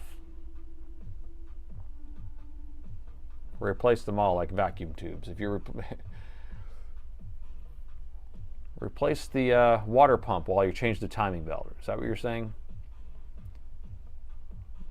Board view schematic for which one it is. So these are, the board is going to be a 213259-1. It's a Winstron board, so it's a, or Infinity is the make. All is good. All is good. Looking at how much stuff has been done to cooling. The wrong size pad because it caused the VRAM to overheat. You're right. You're right. Did you not notice the hotspot in the corner of the core? No, I didn't. I did not notice. Nightwalker. Sada, I am your father. All right. Are we good? I'm getting tired. Maybe I should just do them all. I'll be asleep if they're not, if you don't do them all at once. Okay. It doesn't take me that long to do them, but all right, let me clean my counter off a little bit.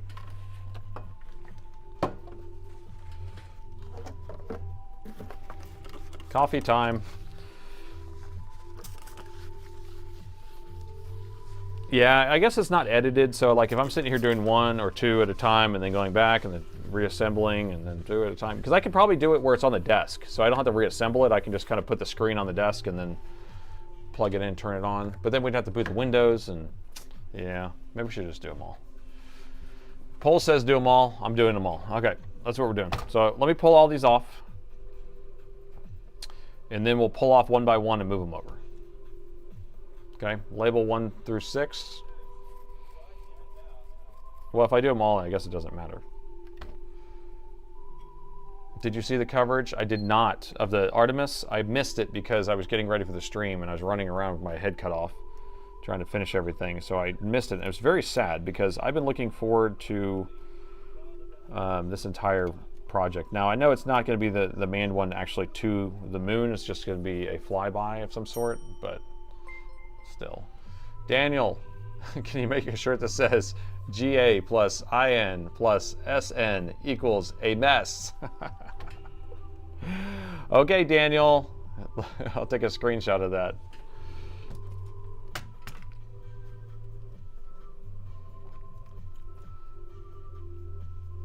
Come on, why is my screenshot not working? There we go. Nice one. Nice. Will do. All right, let me pull these off. How long do you think it will take for me to change all these out? Now, that's the next thing. Do you think it will take me a long time? Okay, here we go. We're going, and this won't take me too long. I'm going to pull all these off. We'll go over and pull the other ones off, and then we'll move them over. So the trick with this is you're going to end up heating all of these. So you'll start on this side, and then the heat will start going that way.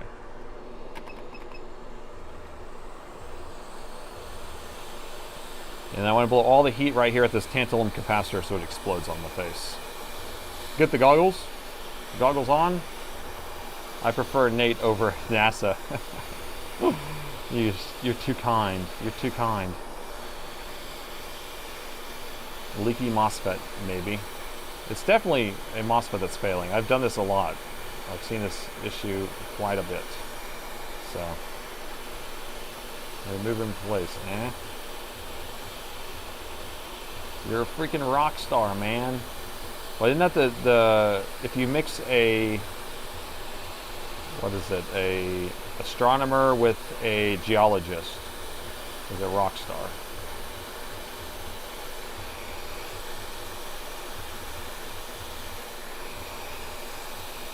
You know?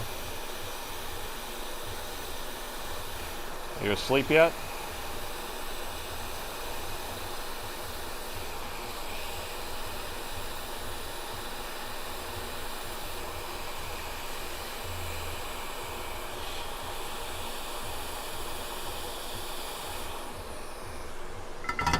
Did you fall asleep just now when I did that?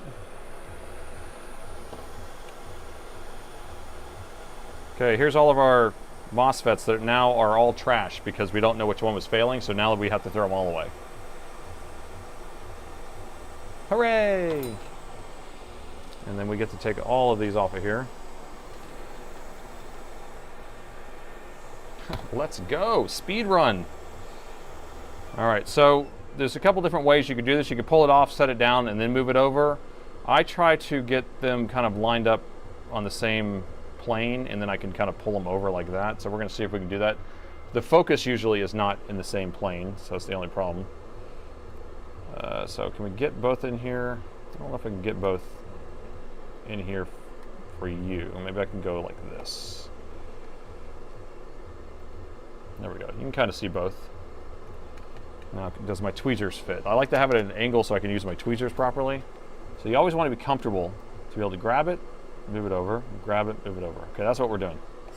Okay, here we go. Wait, hold on. Let me clean. Hold on. I want to clean off some of this other stuff because there's still some residue underneath this stuff here.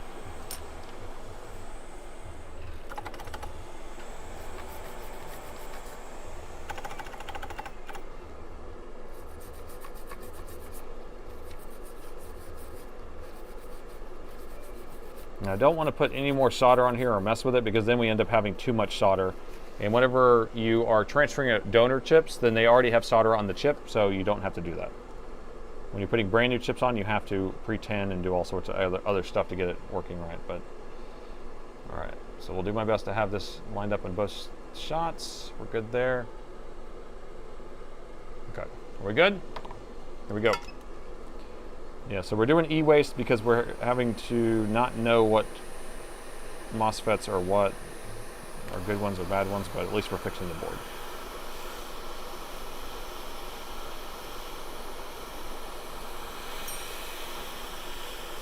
Ohms test the core. We can do that. It's going to be 0.3. I don't have a milli-ohm meter, so it's not going to be that accurate anyway.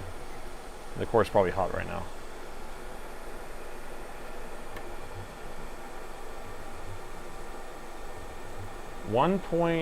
No, hold on. Better ground. 0.5. That's not too bad. 4070. But you're messing up my speed run. I was doing a speed run here.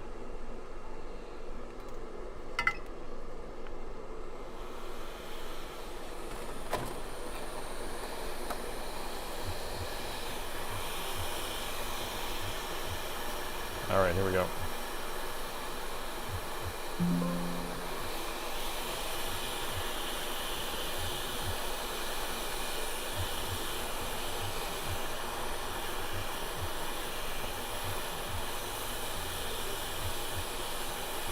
Come on, baby. I think I'm rushing this one. I need to heat it up a little slower. He's locked in. Here we go.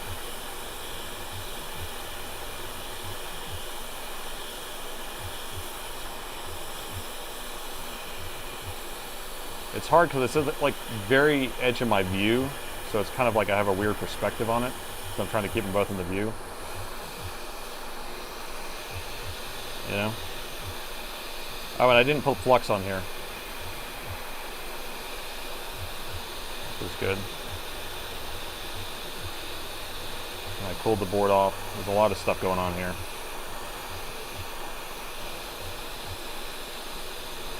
There we go, it's melting. I'm gonna tack it in place a little bit. We're gonna do the next one.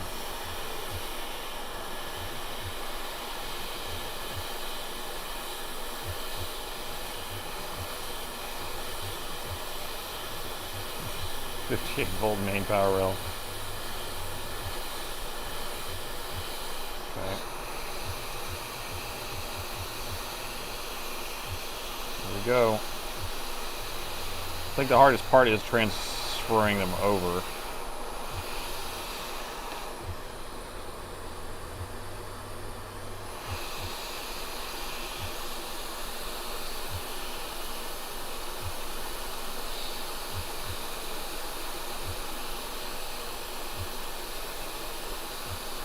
All right, those are good. All right, so I'm going to move up just a little bit.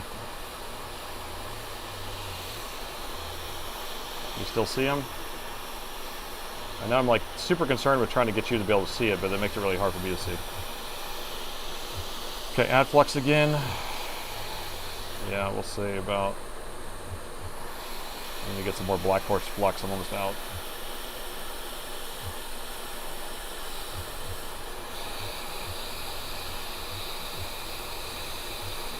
When I tack it on here, I'm not super concerned with getting all the flux on there until I get it seated. Okay. No flux, no new solder. What an amateur. Yeah, you add the flux. You don't need new solder because the actual solder is already there on both chips, so you don't need that. I mean, you can do that if you want, but we're going to end up doing this right now, and this will seat it down properly. So watch this. It's like magic. See how it's in the wrong spot? And then it goes boop, and it'll be in the right spot by itself.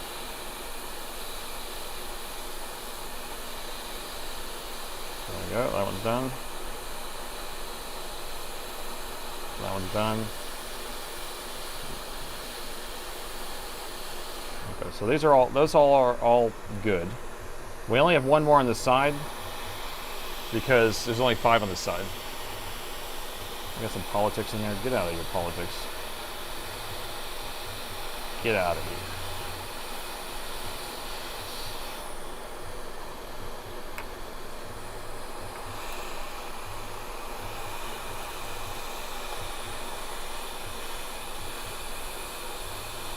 I'm waiting for the solder to melt just a little bit before I set it down. Oop, come on. There we go. Tack it. I don't care how it sits. And add some more flux. There we go. Tap it.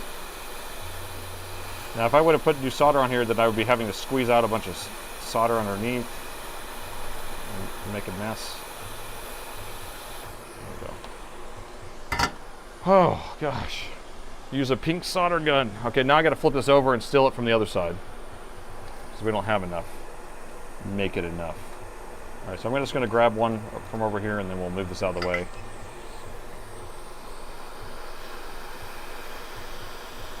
You guys having fun yet?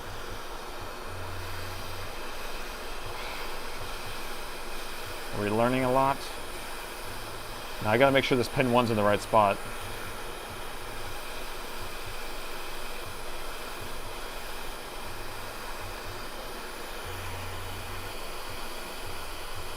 Okay. Oh. Pin 1 is in the right spot. Okay.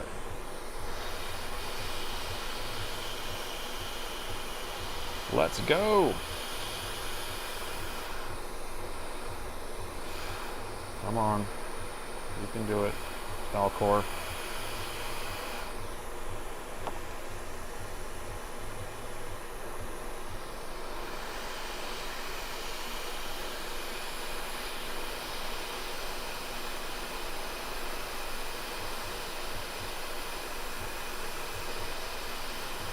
Come on. Melt. There it is. That was good. Okay. I replaced all of them. How much time was that? Anyone got a time for me? And stop. Oh.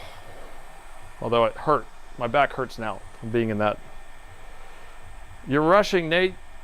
Rushing leads to mistakes. Like 15 minutes, 12 minutes. Oh, like 8 minutes, like 7.5 minutes. No, they're all regulation. And we're gonna investigate all of them. I'm gonna clean this up first. And then we're gonna make sure all the pins are right. Another chip explodes. Daniel, don't explode another chip there, Nate. All right, I'm gonna clean this up. It's gonna look good. It's gonna look brand new.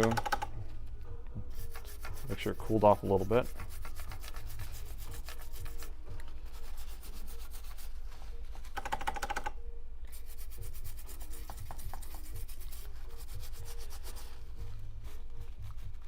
$20, 21 minutes, whatever it takes. 3 hours. Doc, I'm back up for the x-ray. Oh no, I'm out of alcohol. I need more alcohol.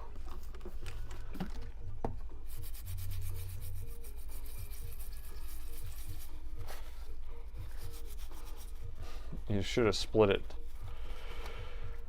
Saw an interesting video by Jeff Geerling about how SBC prices have exploded.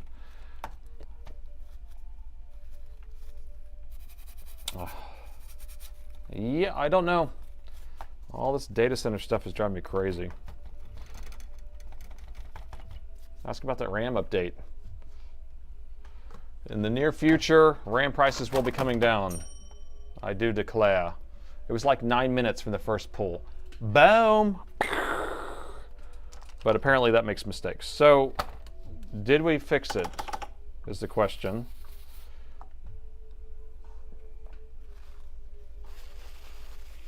I mean soldered RAM. Oh, from the soldered RAM update? Everything's working fine on that machine. No issues. I said that back to him like weeks ago, so. Yeah. Yeah, that one's perfect. But I did get the stencil, so I can replace it if it needs to. So I have that in here. Okay. I can tell I'm crashing. You guys can tell I'm slowing down a little bit. When I get to this point, this is always the time of night where I'm like, oh, okay, I'm starting to, and I'm hot right now too, because I never turned on the AC. Remember I said I was going to go turn the AC on? Oh, maybe I should drink some water too. All right, we got a poll up. Will it work? So all I'm going to do is I'm going to put the heatsink back on. We're going to boot it to Windows, and we're going to see if it crashes. We were actually getting kind of messed up stuff when we were just turning on the screen.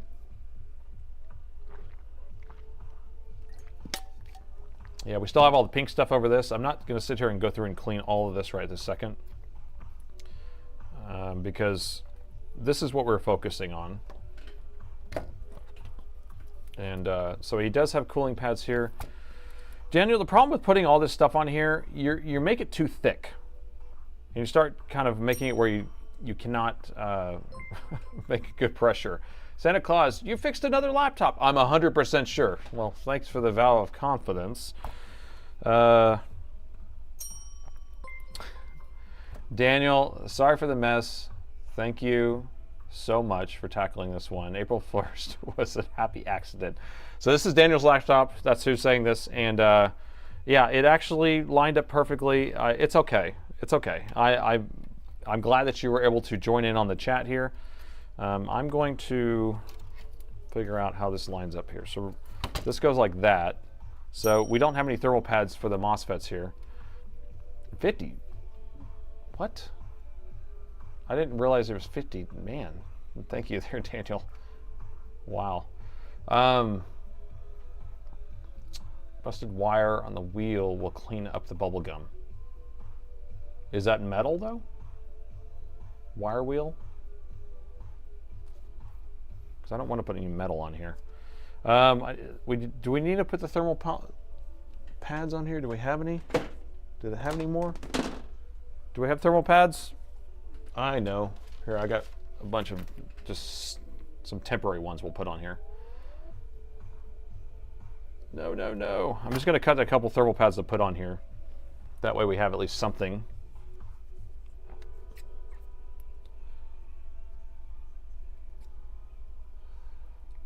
The metal is too strong. I don't want to put metal on there. Yeah.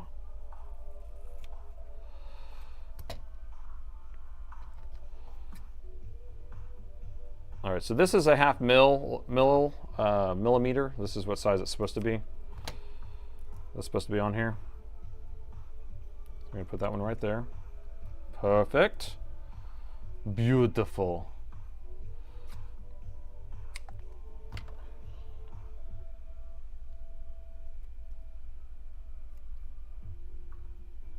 Darn it, I cut that one a little short.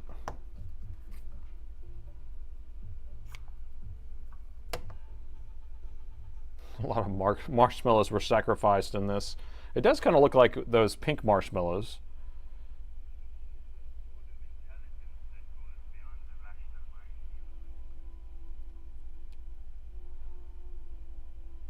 Okay.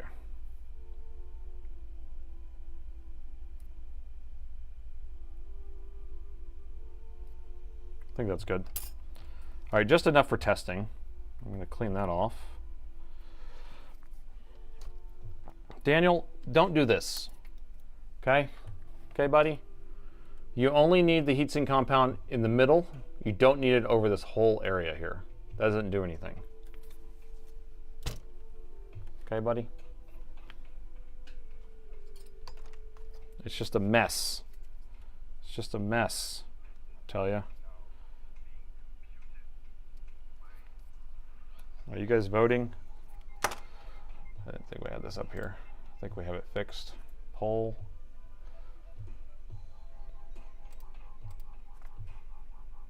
Poll. There we go. Okay. Anything else I'm missing? Warning, Nate, not to respect you, but not eating and drinking during live streams. I know I have my water here. I had a drink. I didn't eat my full dinner beforehand, so I am starting to crash. I can feel that, but you only do what you're going to do. It's really, it has to do with me being here so long. I'm just exhausted because I got here at 7:30 this morning.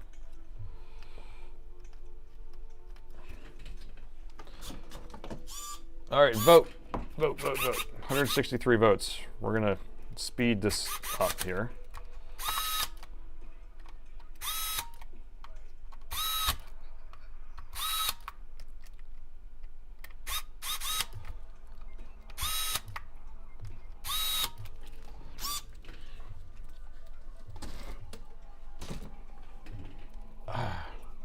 Your dad's voice is coming out. You're like, eat your food, drink. I think it's the heat too. I need to go turn the AC on. I wish it could just like clap my fingers. Clap my fingers. Snap my fingers. Okay. We're ready. We're ready to make magic happen. We're ready to make magic happen. Okay, so we replaced the MOSFET. So one of those MOSFETs most likely were failing. Now this is just me in my experience of dealing with this and that type of symptom. And just going straight to thinking, okay, one of those MOSFETs are failing. I don't know which one it is. Let's go ahead and replace all of them. And it could have been all the stuff that's around it, the conjunctivitis that was built up around it. But we'd never know without, we could have just cleaned it up, put it back together and see if it actually solved its own issue. So we don't know if conclusively this is going to fix it. But this test will solve that. Power button. And screws.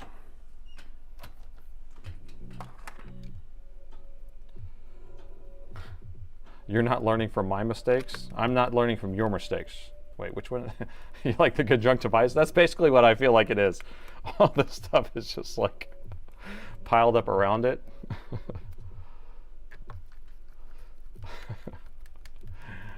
Oh. Shallow Hal reference. I love Shallow Hal.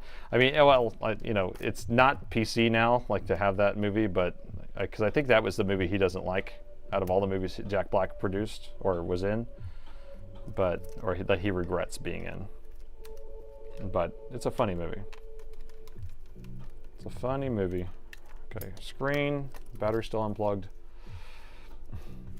Better to change them all together, let them cool down instead of heating the board up over and over again. It's probably smart. Probably right about that.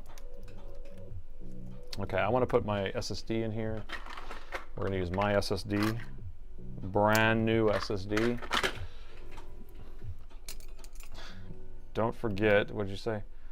Don't forget that at least Daniel sent it into the guru to fix it. That's true.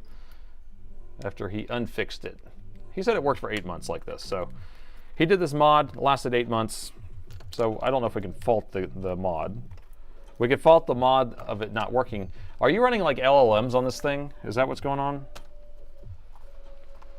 Like, why do you need all that cooling? Or are you just gaming with it? All right, so most people say it's gonna work, I guess, huh? Cool, man. Cool. That's a vow of confidence. All right, so it's gonna take a second for it to boot past this CMOS reset. I'm going to put my head back. Oh yeah, the board has pink eye. It's even more appropriate because yeah, pink eye, pink. Yeah, it is total conjunctivitis. I'm telling you, that just came out of my head somewhere. What a wacky night. What a wacky night. Are we going to fix 3 for 3 though? Is going to be the question. That'd be cool. Be a nice 3 for 3.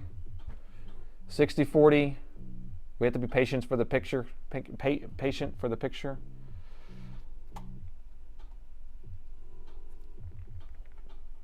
Nope. 100 degrees C. Oh, pink snow. What if it has pink smoke coming out?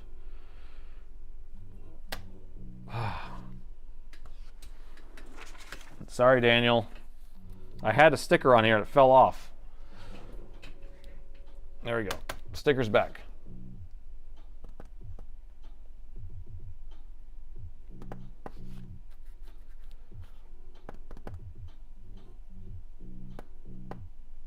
Okay, it's going to take a second. We'll just wait for this. Just follow the power meter. It will tell us what it's doing. It knows all. It knows all.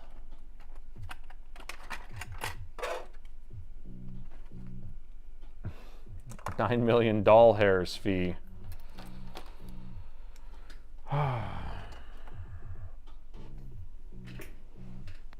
Did you plug in a monitor? Yeah, the screen's plugged in. It just takes a while for the CMOS reset. So I'm not concerned. This usually takes a few minutes. So I'm just going to clean up while it's doing it. And we're going to get pictures, just whether it's going to be a little wacky. We're going to have some wacky picture stuff going on here. So as long as this is moving around, we'll be good. Right? And we're not getting an error code here either.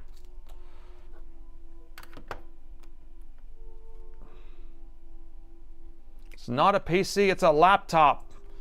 Laptops have monitors. They have LCD screens. Just wait for it. You see it's still moving around. See, it went down to 2.9, now it's at 4, now it's at 5, and then we should get picture right here. There it is. And we have picture, I can't believe. Okay, so did I fix the issue? So we're going to boot to my test operating system I have on here, my Alien 11 install. And we're going to have, if we're able to do this, you guys got to throw some big cheers at me, please, because we did all in one swoop. We're putting all the MOSFETs on for science all at the same time. Oh, still did some flickety flick. I don't know. I don't know if I'm convinced or not. Device manager. Okay, so it's installing the driver now. It's interesting. Or no, there's a video driver that's not installed. So it has the other one. Did we put... It's installing drivers right now. Let's let it do that. Okay, so now we have both the Radeon and the 4070 installed. Okay, you ready? Y'all ready for this? Dun, dun, dun, dun, dun, dun.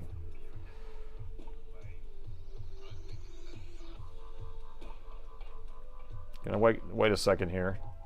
Maybe I should restart it after this driver installed just now. Firmark is stable. Let's see if Firmark is stable. Can I even open Firmark? The PCI device is going to be something else on here that I probably don't have the driver installed on. Okay, so Firmark is open. 4070 is right there. I opened it twice. Okay, here it is. Let me see if we're running on that other card right now, which card we're running on. So the GPU 4070 is right here. So if I move this around, so it looks like we're running on the Radeon right now. You see how this one actually has some use here? Okay. All right, so if our fix did it, when I press this button, the machine should stay on. Because before, when we pressed it, it would crash. You ready? 3, 2, 1. Still crashed. So it was a waste of time. It was a waste of MOSFETs. But does that mean all these MOSFETs are good then? Because it's still crashing. Let me see. Let me open GPU Z. You voted no. So GPU VRAM. So we can boot in the mats and mods and try to run that and see if that fixes anything. Let's see what the sensors are saying here. 4070. Definitely a weird symptom. Oh, look at that. Can you see that?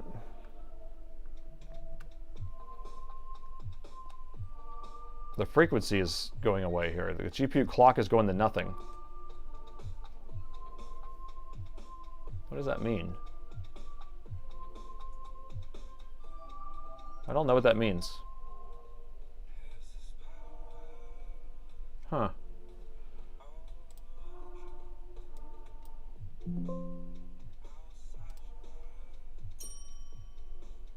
Sleeping while idle. Okay. So let's do this then. If I disable, I don't know, should I dare disable the integrated graphics? Or no, I can just put it on turbo, right? Can I just do this and it will switch? If I do this keystroke right here.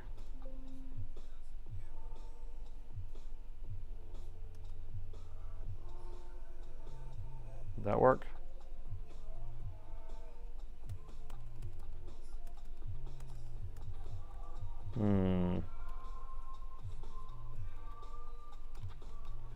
That did not turn on turbo. The GPU is cooked. I mean, probably. I mean, there's something up, right? Bad crystal. I don't know. It could be core losing power. That's what we just replaced, but it could be the VRAM. Last Northwest repair. That would be probably. There we go. Now we have 21 gigawatts for a second, and then turned off. It's going back and forth. All right. Let me open FurMark one more time. Actually, let me run Prime 95. Let me just see if that does anything weird. So Prime 95 is running.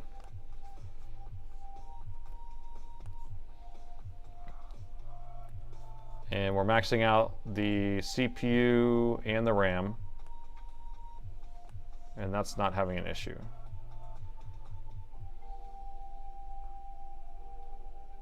Bad driver, misconfiguring the MOSFET. I mean, it shouldn't be a bad driver because this is the same install I use for all the same machine all the time.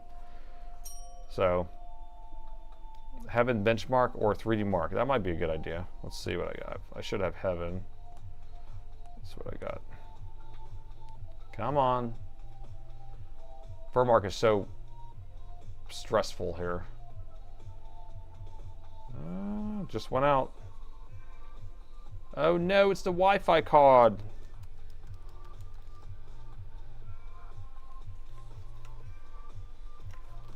Okay, just shut off.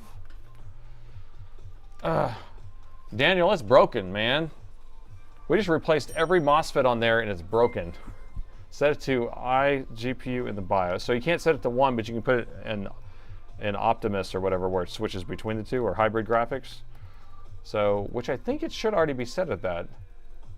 So, with respect to thermal, this equal internal dissipation of the MOSFETs, you never demonstrated any form of MOSFET conductivity abnormally. So, have been breakdown.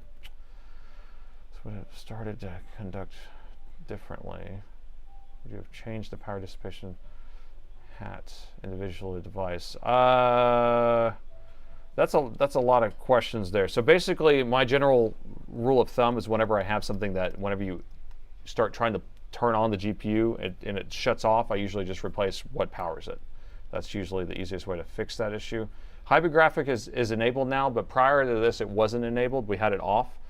And so I think it was forcing it to always be inside of on the NVIDIA. Did you ever change the GPU power stage driver? We did not. And then what BIOS do we have on here? BIOS is going to be 122, which is probably the most recent. Daniel, do you have BitLocker on your machine? Mux in the BIOS, disable Optimus. Yeah, because this is the Mux right here. Hybrid, disabled. But let's, we can boot in the Mats and Mods and see what it does too. It's probably just going to crash right when it tries to run it. Okay, you don't have BitLocker at least, so I could update the BIOS if needed. Here's a USB.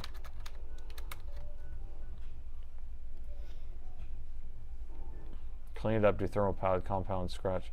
I mean, that, and maybe just putting it through the ultrasonic cleaner would fix it. I don't know. Enable legacy for mats. I don't think there's legacy on here. So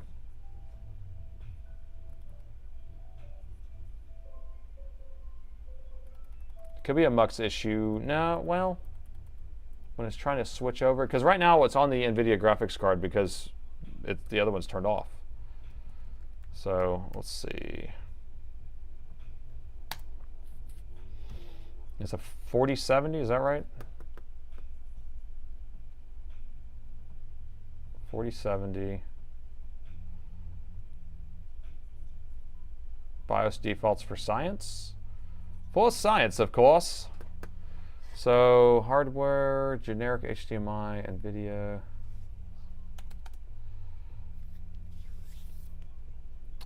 So let's see if we could run mods. Initialize to, oops.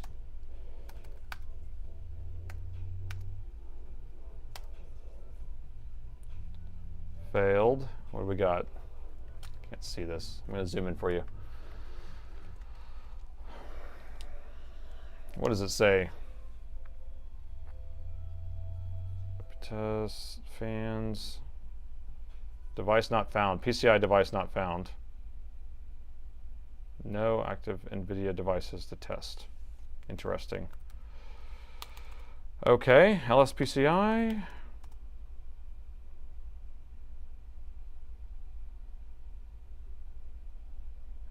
NVIDIA Corporation. VGA NVIDIA. Factory defaults, plain defaults. This one has optimized. It doesn't have factory defaults. It only has optimized defaults because it's a crappy BIOS. Try Linux on the thumb drive. I'm going to try, let me reboot this and actually boot into the other driver. I think this is for the older devices. I'm going to choose the other one. Device 2060. Did he mess with the VBIOS? On these, I generally don't have to mess with the VBIOS. That's the thing, is like, there's not, every single time I've ever pulled a VBIOS, it's never been corrupted. So, what partition did I boot on before?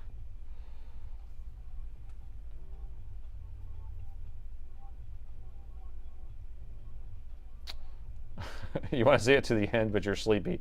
Believe me, I'm sleepy too. We only have 15 minutes left. I'm probably going to have to bench this and mess with it later, and that way we can kind of do our just chatting at the end. Let's see. Let me run this real quick. Mods, initialize.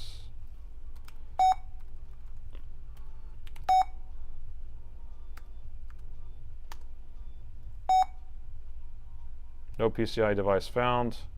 Fun.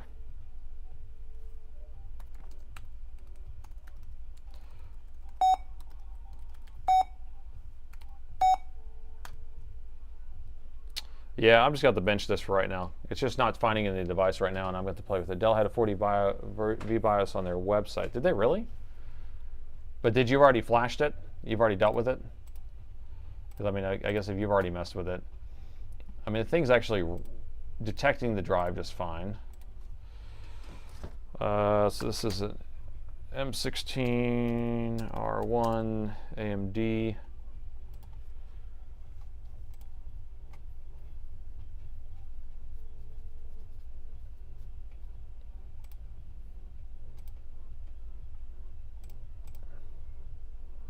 So yeah, firmware right here. Yeah, they do have a firmware.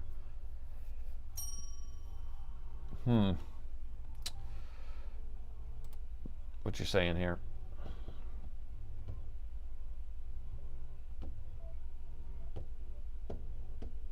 Off the bed, God bless. Thank you. iGPU enable so NVIDIA becomes Dev 2. Oh. No, I turned off the hybrid graphics. That's why I was thinking. Okay, well, let me just go into 455. Let's see. Oh, that's the wrong keyboard. All right, okay, CD. Let me just try my script that I ran or that I created that has all this stuff on here. Let's do that. So we're going to do start. Okay, well, we'll run it as a secondary. Yeah, it says it can't find a PCI device. So I even set it, I ran my script where it sets it as the secondary device, and it doesn't like it either. So 14-hour day, time for rest. Yeah. All right, I'm going to turn this off. Daniel, I'll mess with this later. Because it's doing exactly the same thing after we replaced all the power stages for the GPU. That's kind of like out of character for having this issue. Now, we could have one of the VRAM modules failing. We could have the power supply that powers the VRAM modules failing. Whenever we were looking at it under the thermal camera, everything lit up in a very clean manner. So there wasn't any like heat spots or anything like that. We did see a heat spot on the corner of the core, so we could have a bad core. Anytime it tries to turn it on, it would do it. So, you know, I don't know. Okay, so you're saying enable, Lead Farmer's saying it to enable the GPU to make it part 2, and then it would work fine, probably. Anyway, I'm just tired. I'm done. Factory defaults, they're optimized defaults when they do that, so it's not even going to work. Time for a drink at the end of the day. It's time for some bourbon. Maybe I'll do a cigar tonight, too. But the stream froze. No, I don't want the stream to freeze. It's freaking gonna explode. So let's finish out the stream with a little bit of just chatting. I'll do my best to answer some questions that you guys put up, and no promises because my brain can't process all the stuff you're saying, but we'll see what we can do. So one of your videos, you reballed the VRAM chips and had the same symptoms as before the blue screen. Yeah, so it's hard to know what chip is bad, right? If it is a bad chip. So it's really cool watching you try. I think people like watching me do versus it doesn't even matter if I actually fix it. It's cool if I fix it. Can I have a question? Now you can have a question. Yeah, technical questions are welcome right now. See you guys Sunday. Jamaica out.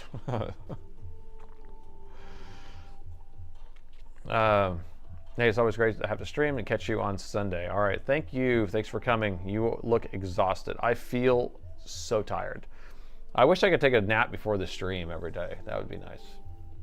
And even before the stream, I was even tired. Let's see. You use a bubblegum cleaning lady. I need to send this off to one of my other guys, the cleaner. Nathan, I sent you a bottle of toffee rum yesterday. Let me know when you get it. Really. That sounds very delicious. Thank you. Yes, I'll let you know whenever I receive it. Thank you so much. Appreciate the thought process. I'd like to follow up on this one on the next stream. Okay, I will make a note of that. Well, an Alienware M17 R5 has some power issues. It works on battery but not on power. So whenever you have that type of issue, a lot of times it's going to be a power management chip, or you can have it most likely is a power management chip on that, I would think. So take a look at the PMIC. We like seeing that you're human and not perfect. And that's why I don't mind failing on stream. Most people will want to be perfect and not even try to attempt it. So thinking it should be a line item on an invoice. I probably should have something on there, like if you have worked on it before, or if you modified it. Has this been modified before? Tell me. Question. Do you know how to get an Alienware M16R1 RGB trackpad working on a 3070 version? Only stays blue, not the controller of the ACC Control Center on the 3080 version. Changing the service tag. So if it doesn't, yeah, it's probably changing the service tag. If you're modifying it that much, usually it doesn't matter, but those use the same MCU board, so maybe you can try flashing the MCU board and going that way. How does your back feel? My back actually feels pretty good. Now, I bowled on Monday, and my back was hurting by the end, so I don't know. And then I'm going to get a chair, but I still have to go sit on a few more chairs. And right now, Office Depot is going to be the chair so far out of the places I went. Herman Miller was one of the places. What's your go-to order at Bartlett's? So the Hawaiian ribeye, which I guess they call it the Bartlett's ribeye maybe, but it's like a 72 hour aged or marinated Hawaiian, whatever. It's good, yeah. And then what is it? They have a salad that it's like a tuna seared salad or tuna steak salad, something like that. That's really good, and their burger's really good. Also, I have apologies for the amount of tape. It's wrapped in the Christmas present. Okay. All right. I won't have a problem. If I'm opening rum, I will take it. You getting any storms yet? No, I have not seen any rain on the forecast. I'm having to water my lawn a lot. I just fertilized last weekend. Seems like you have a lot of problems. Any other, other than how he is great? Nobody, I don't know. Oh, North Ridge Fix seems to have a lot of problems with everything. He just complains about everything. Oh, they say nobody's perfect. I wish they stopped calling me nobody. Shirley, don't call me Shirley. Easter, oh, no stream on Sunday. Thank you for reminding me. Yes, Easter Sunday, no stream.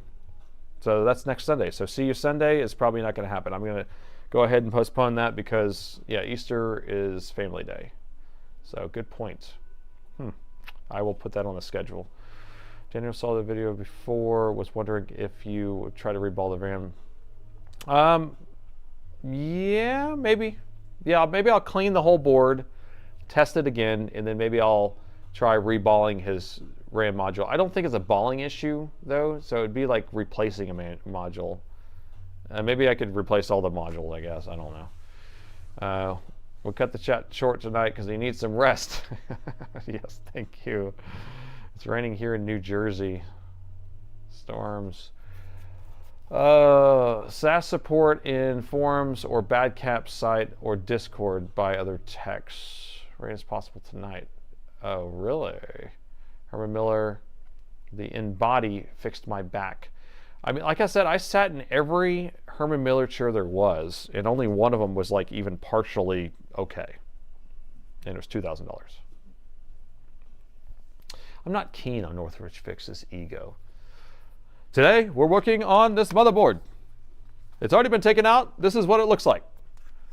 And look at this. It's like a Hiroshima. Yeah, I don't know. He does what he does. Plug in the charger. The voltage reached everywhere without shorting out whatsoever. So that means that you don't have a short somewhere. Rust and bourbon. Oh. DIY Dave, I live 60 miles from OKC. Oh, nighty night. See, I'm like crashing. What time is it? 9:55. It's 4 a.m. here. You made it to 4 a.m.? Okay, I'm having a hard time here. Do you have any older motherboards probably to revisit? I will try to do my best to do that because a lot of times I'll mark them down and I'll just basically put it as a lost cause and then it becomes a donor board. And so when it comes to lost cause, that's when I start stealing parts off of it and stuff like that, if we do replace it.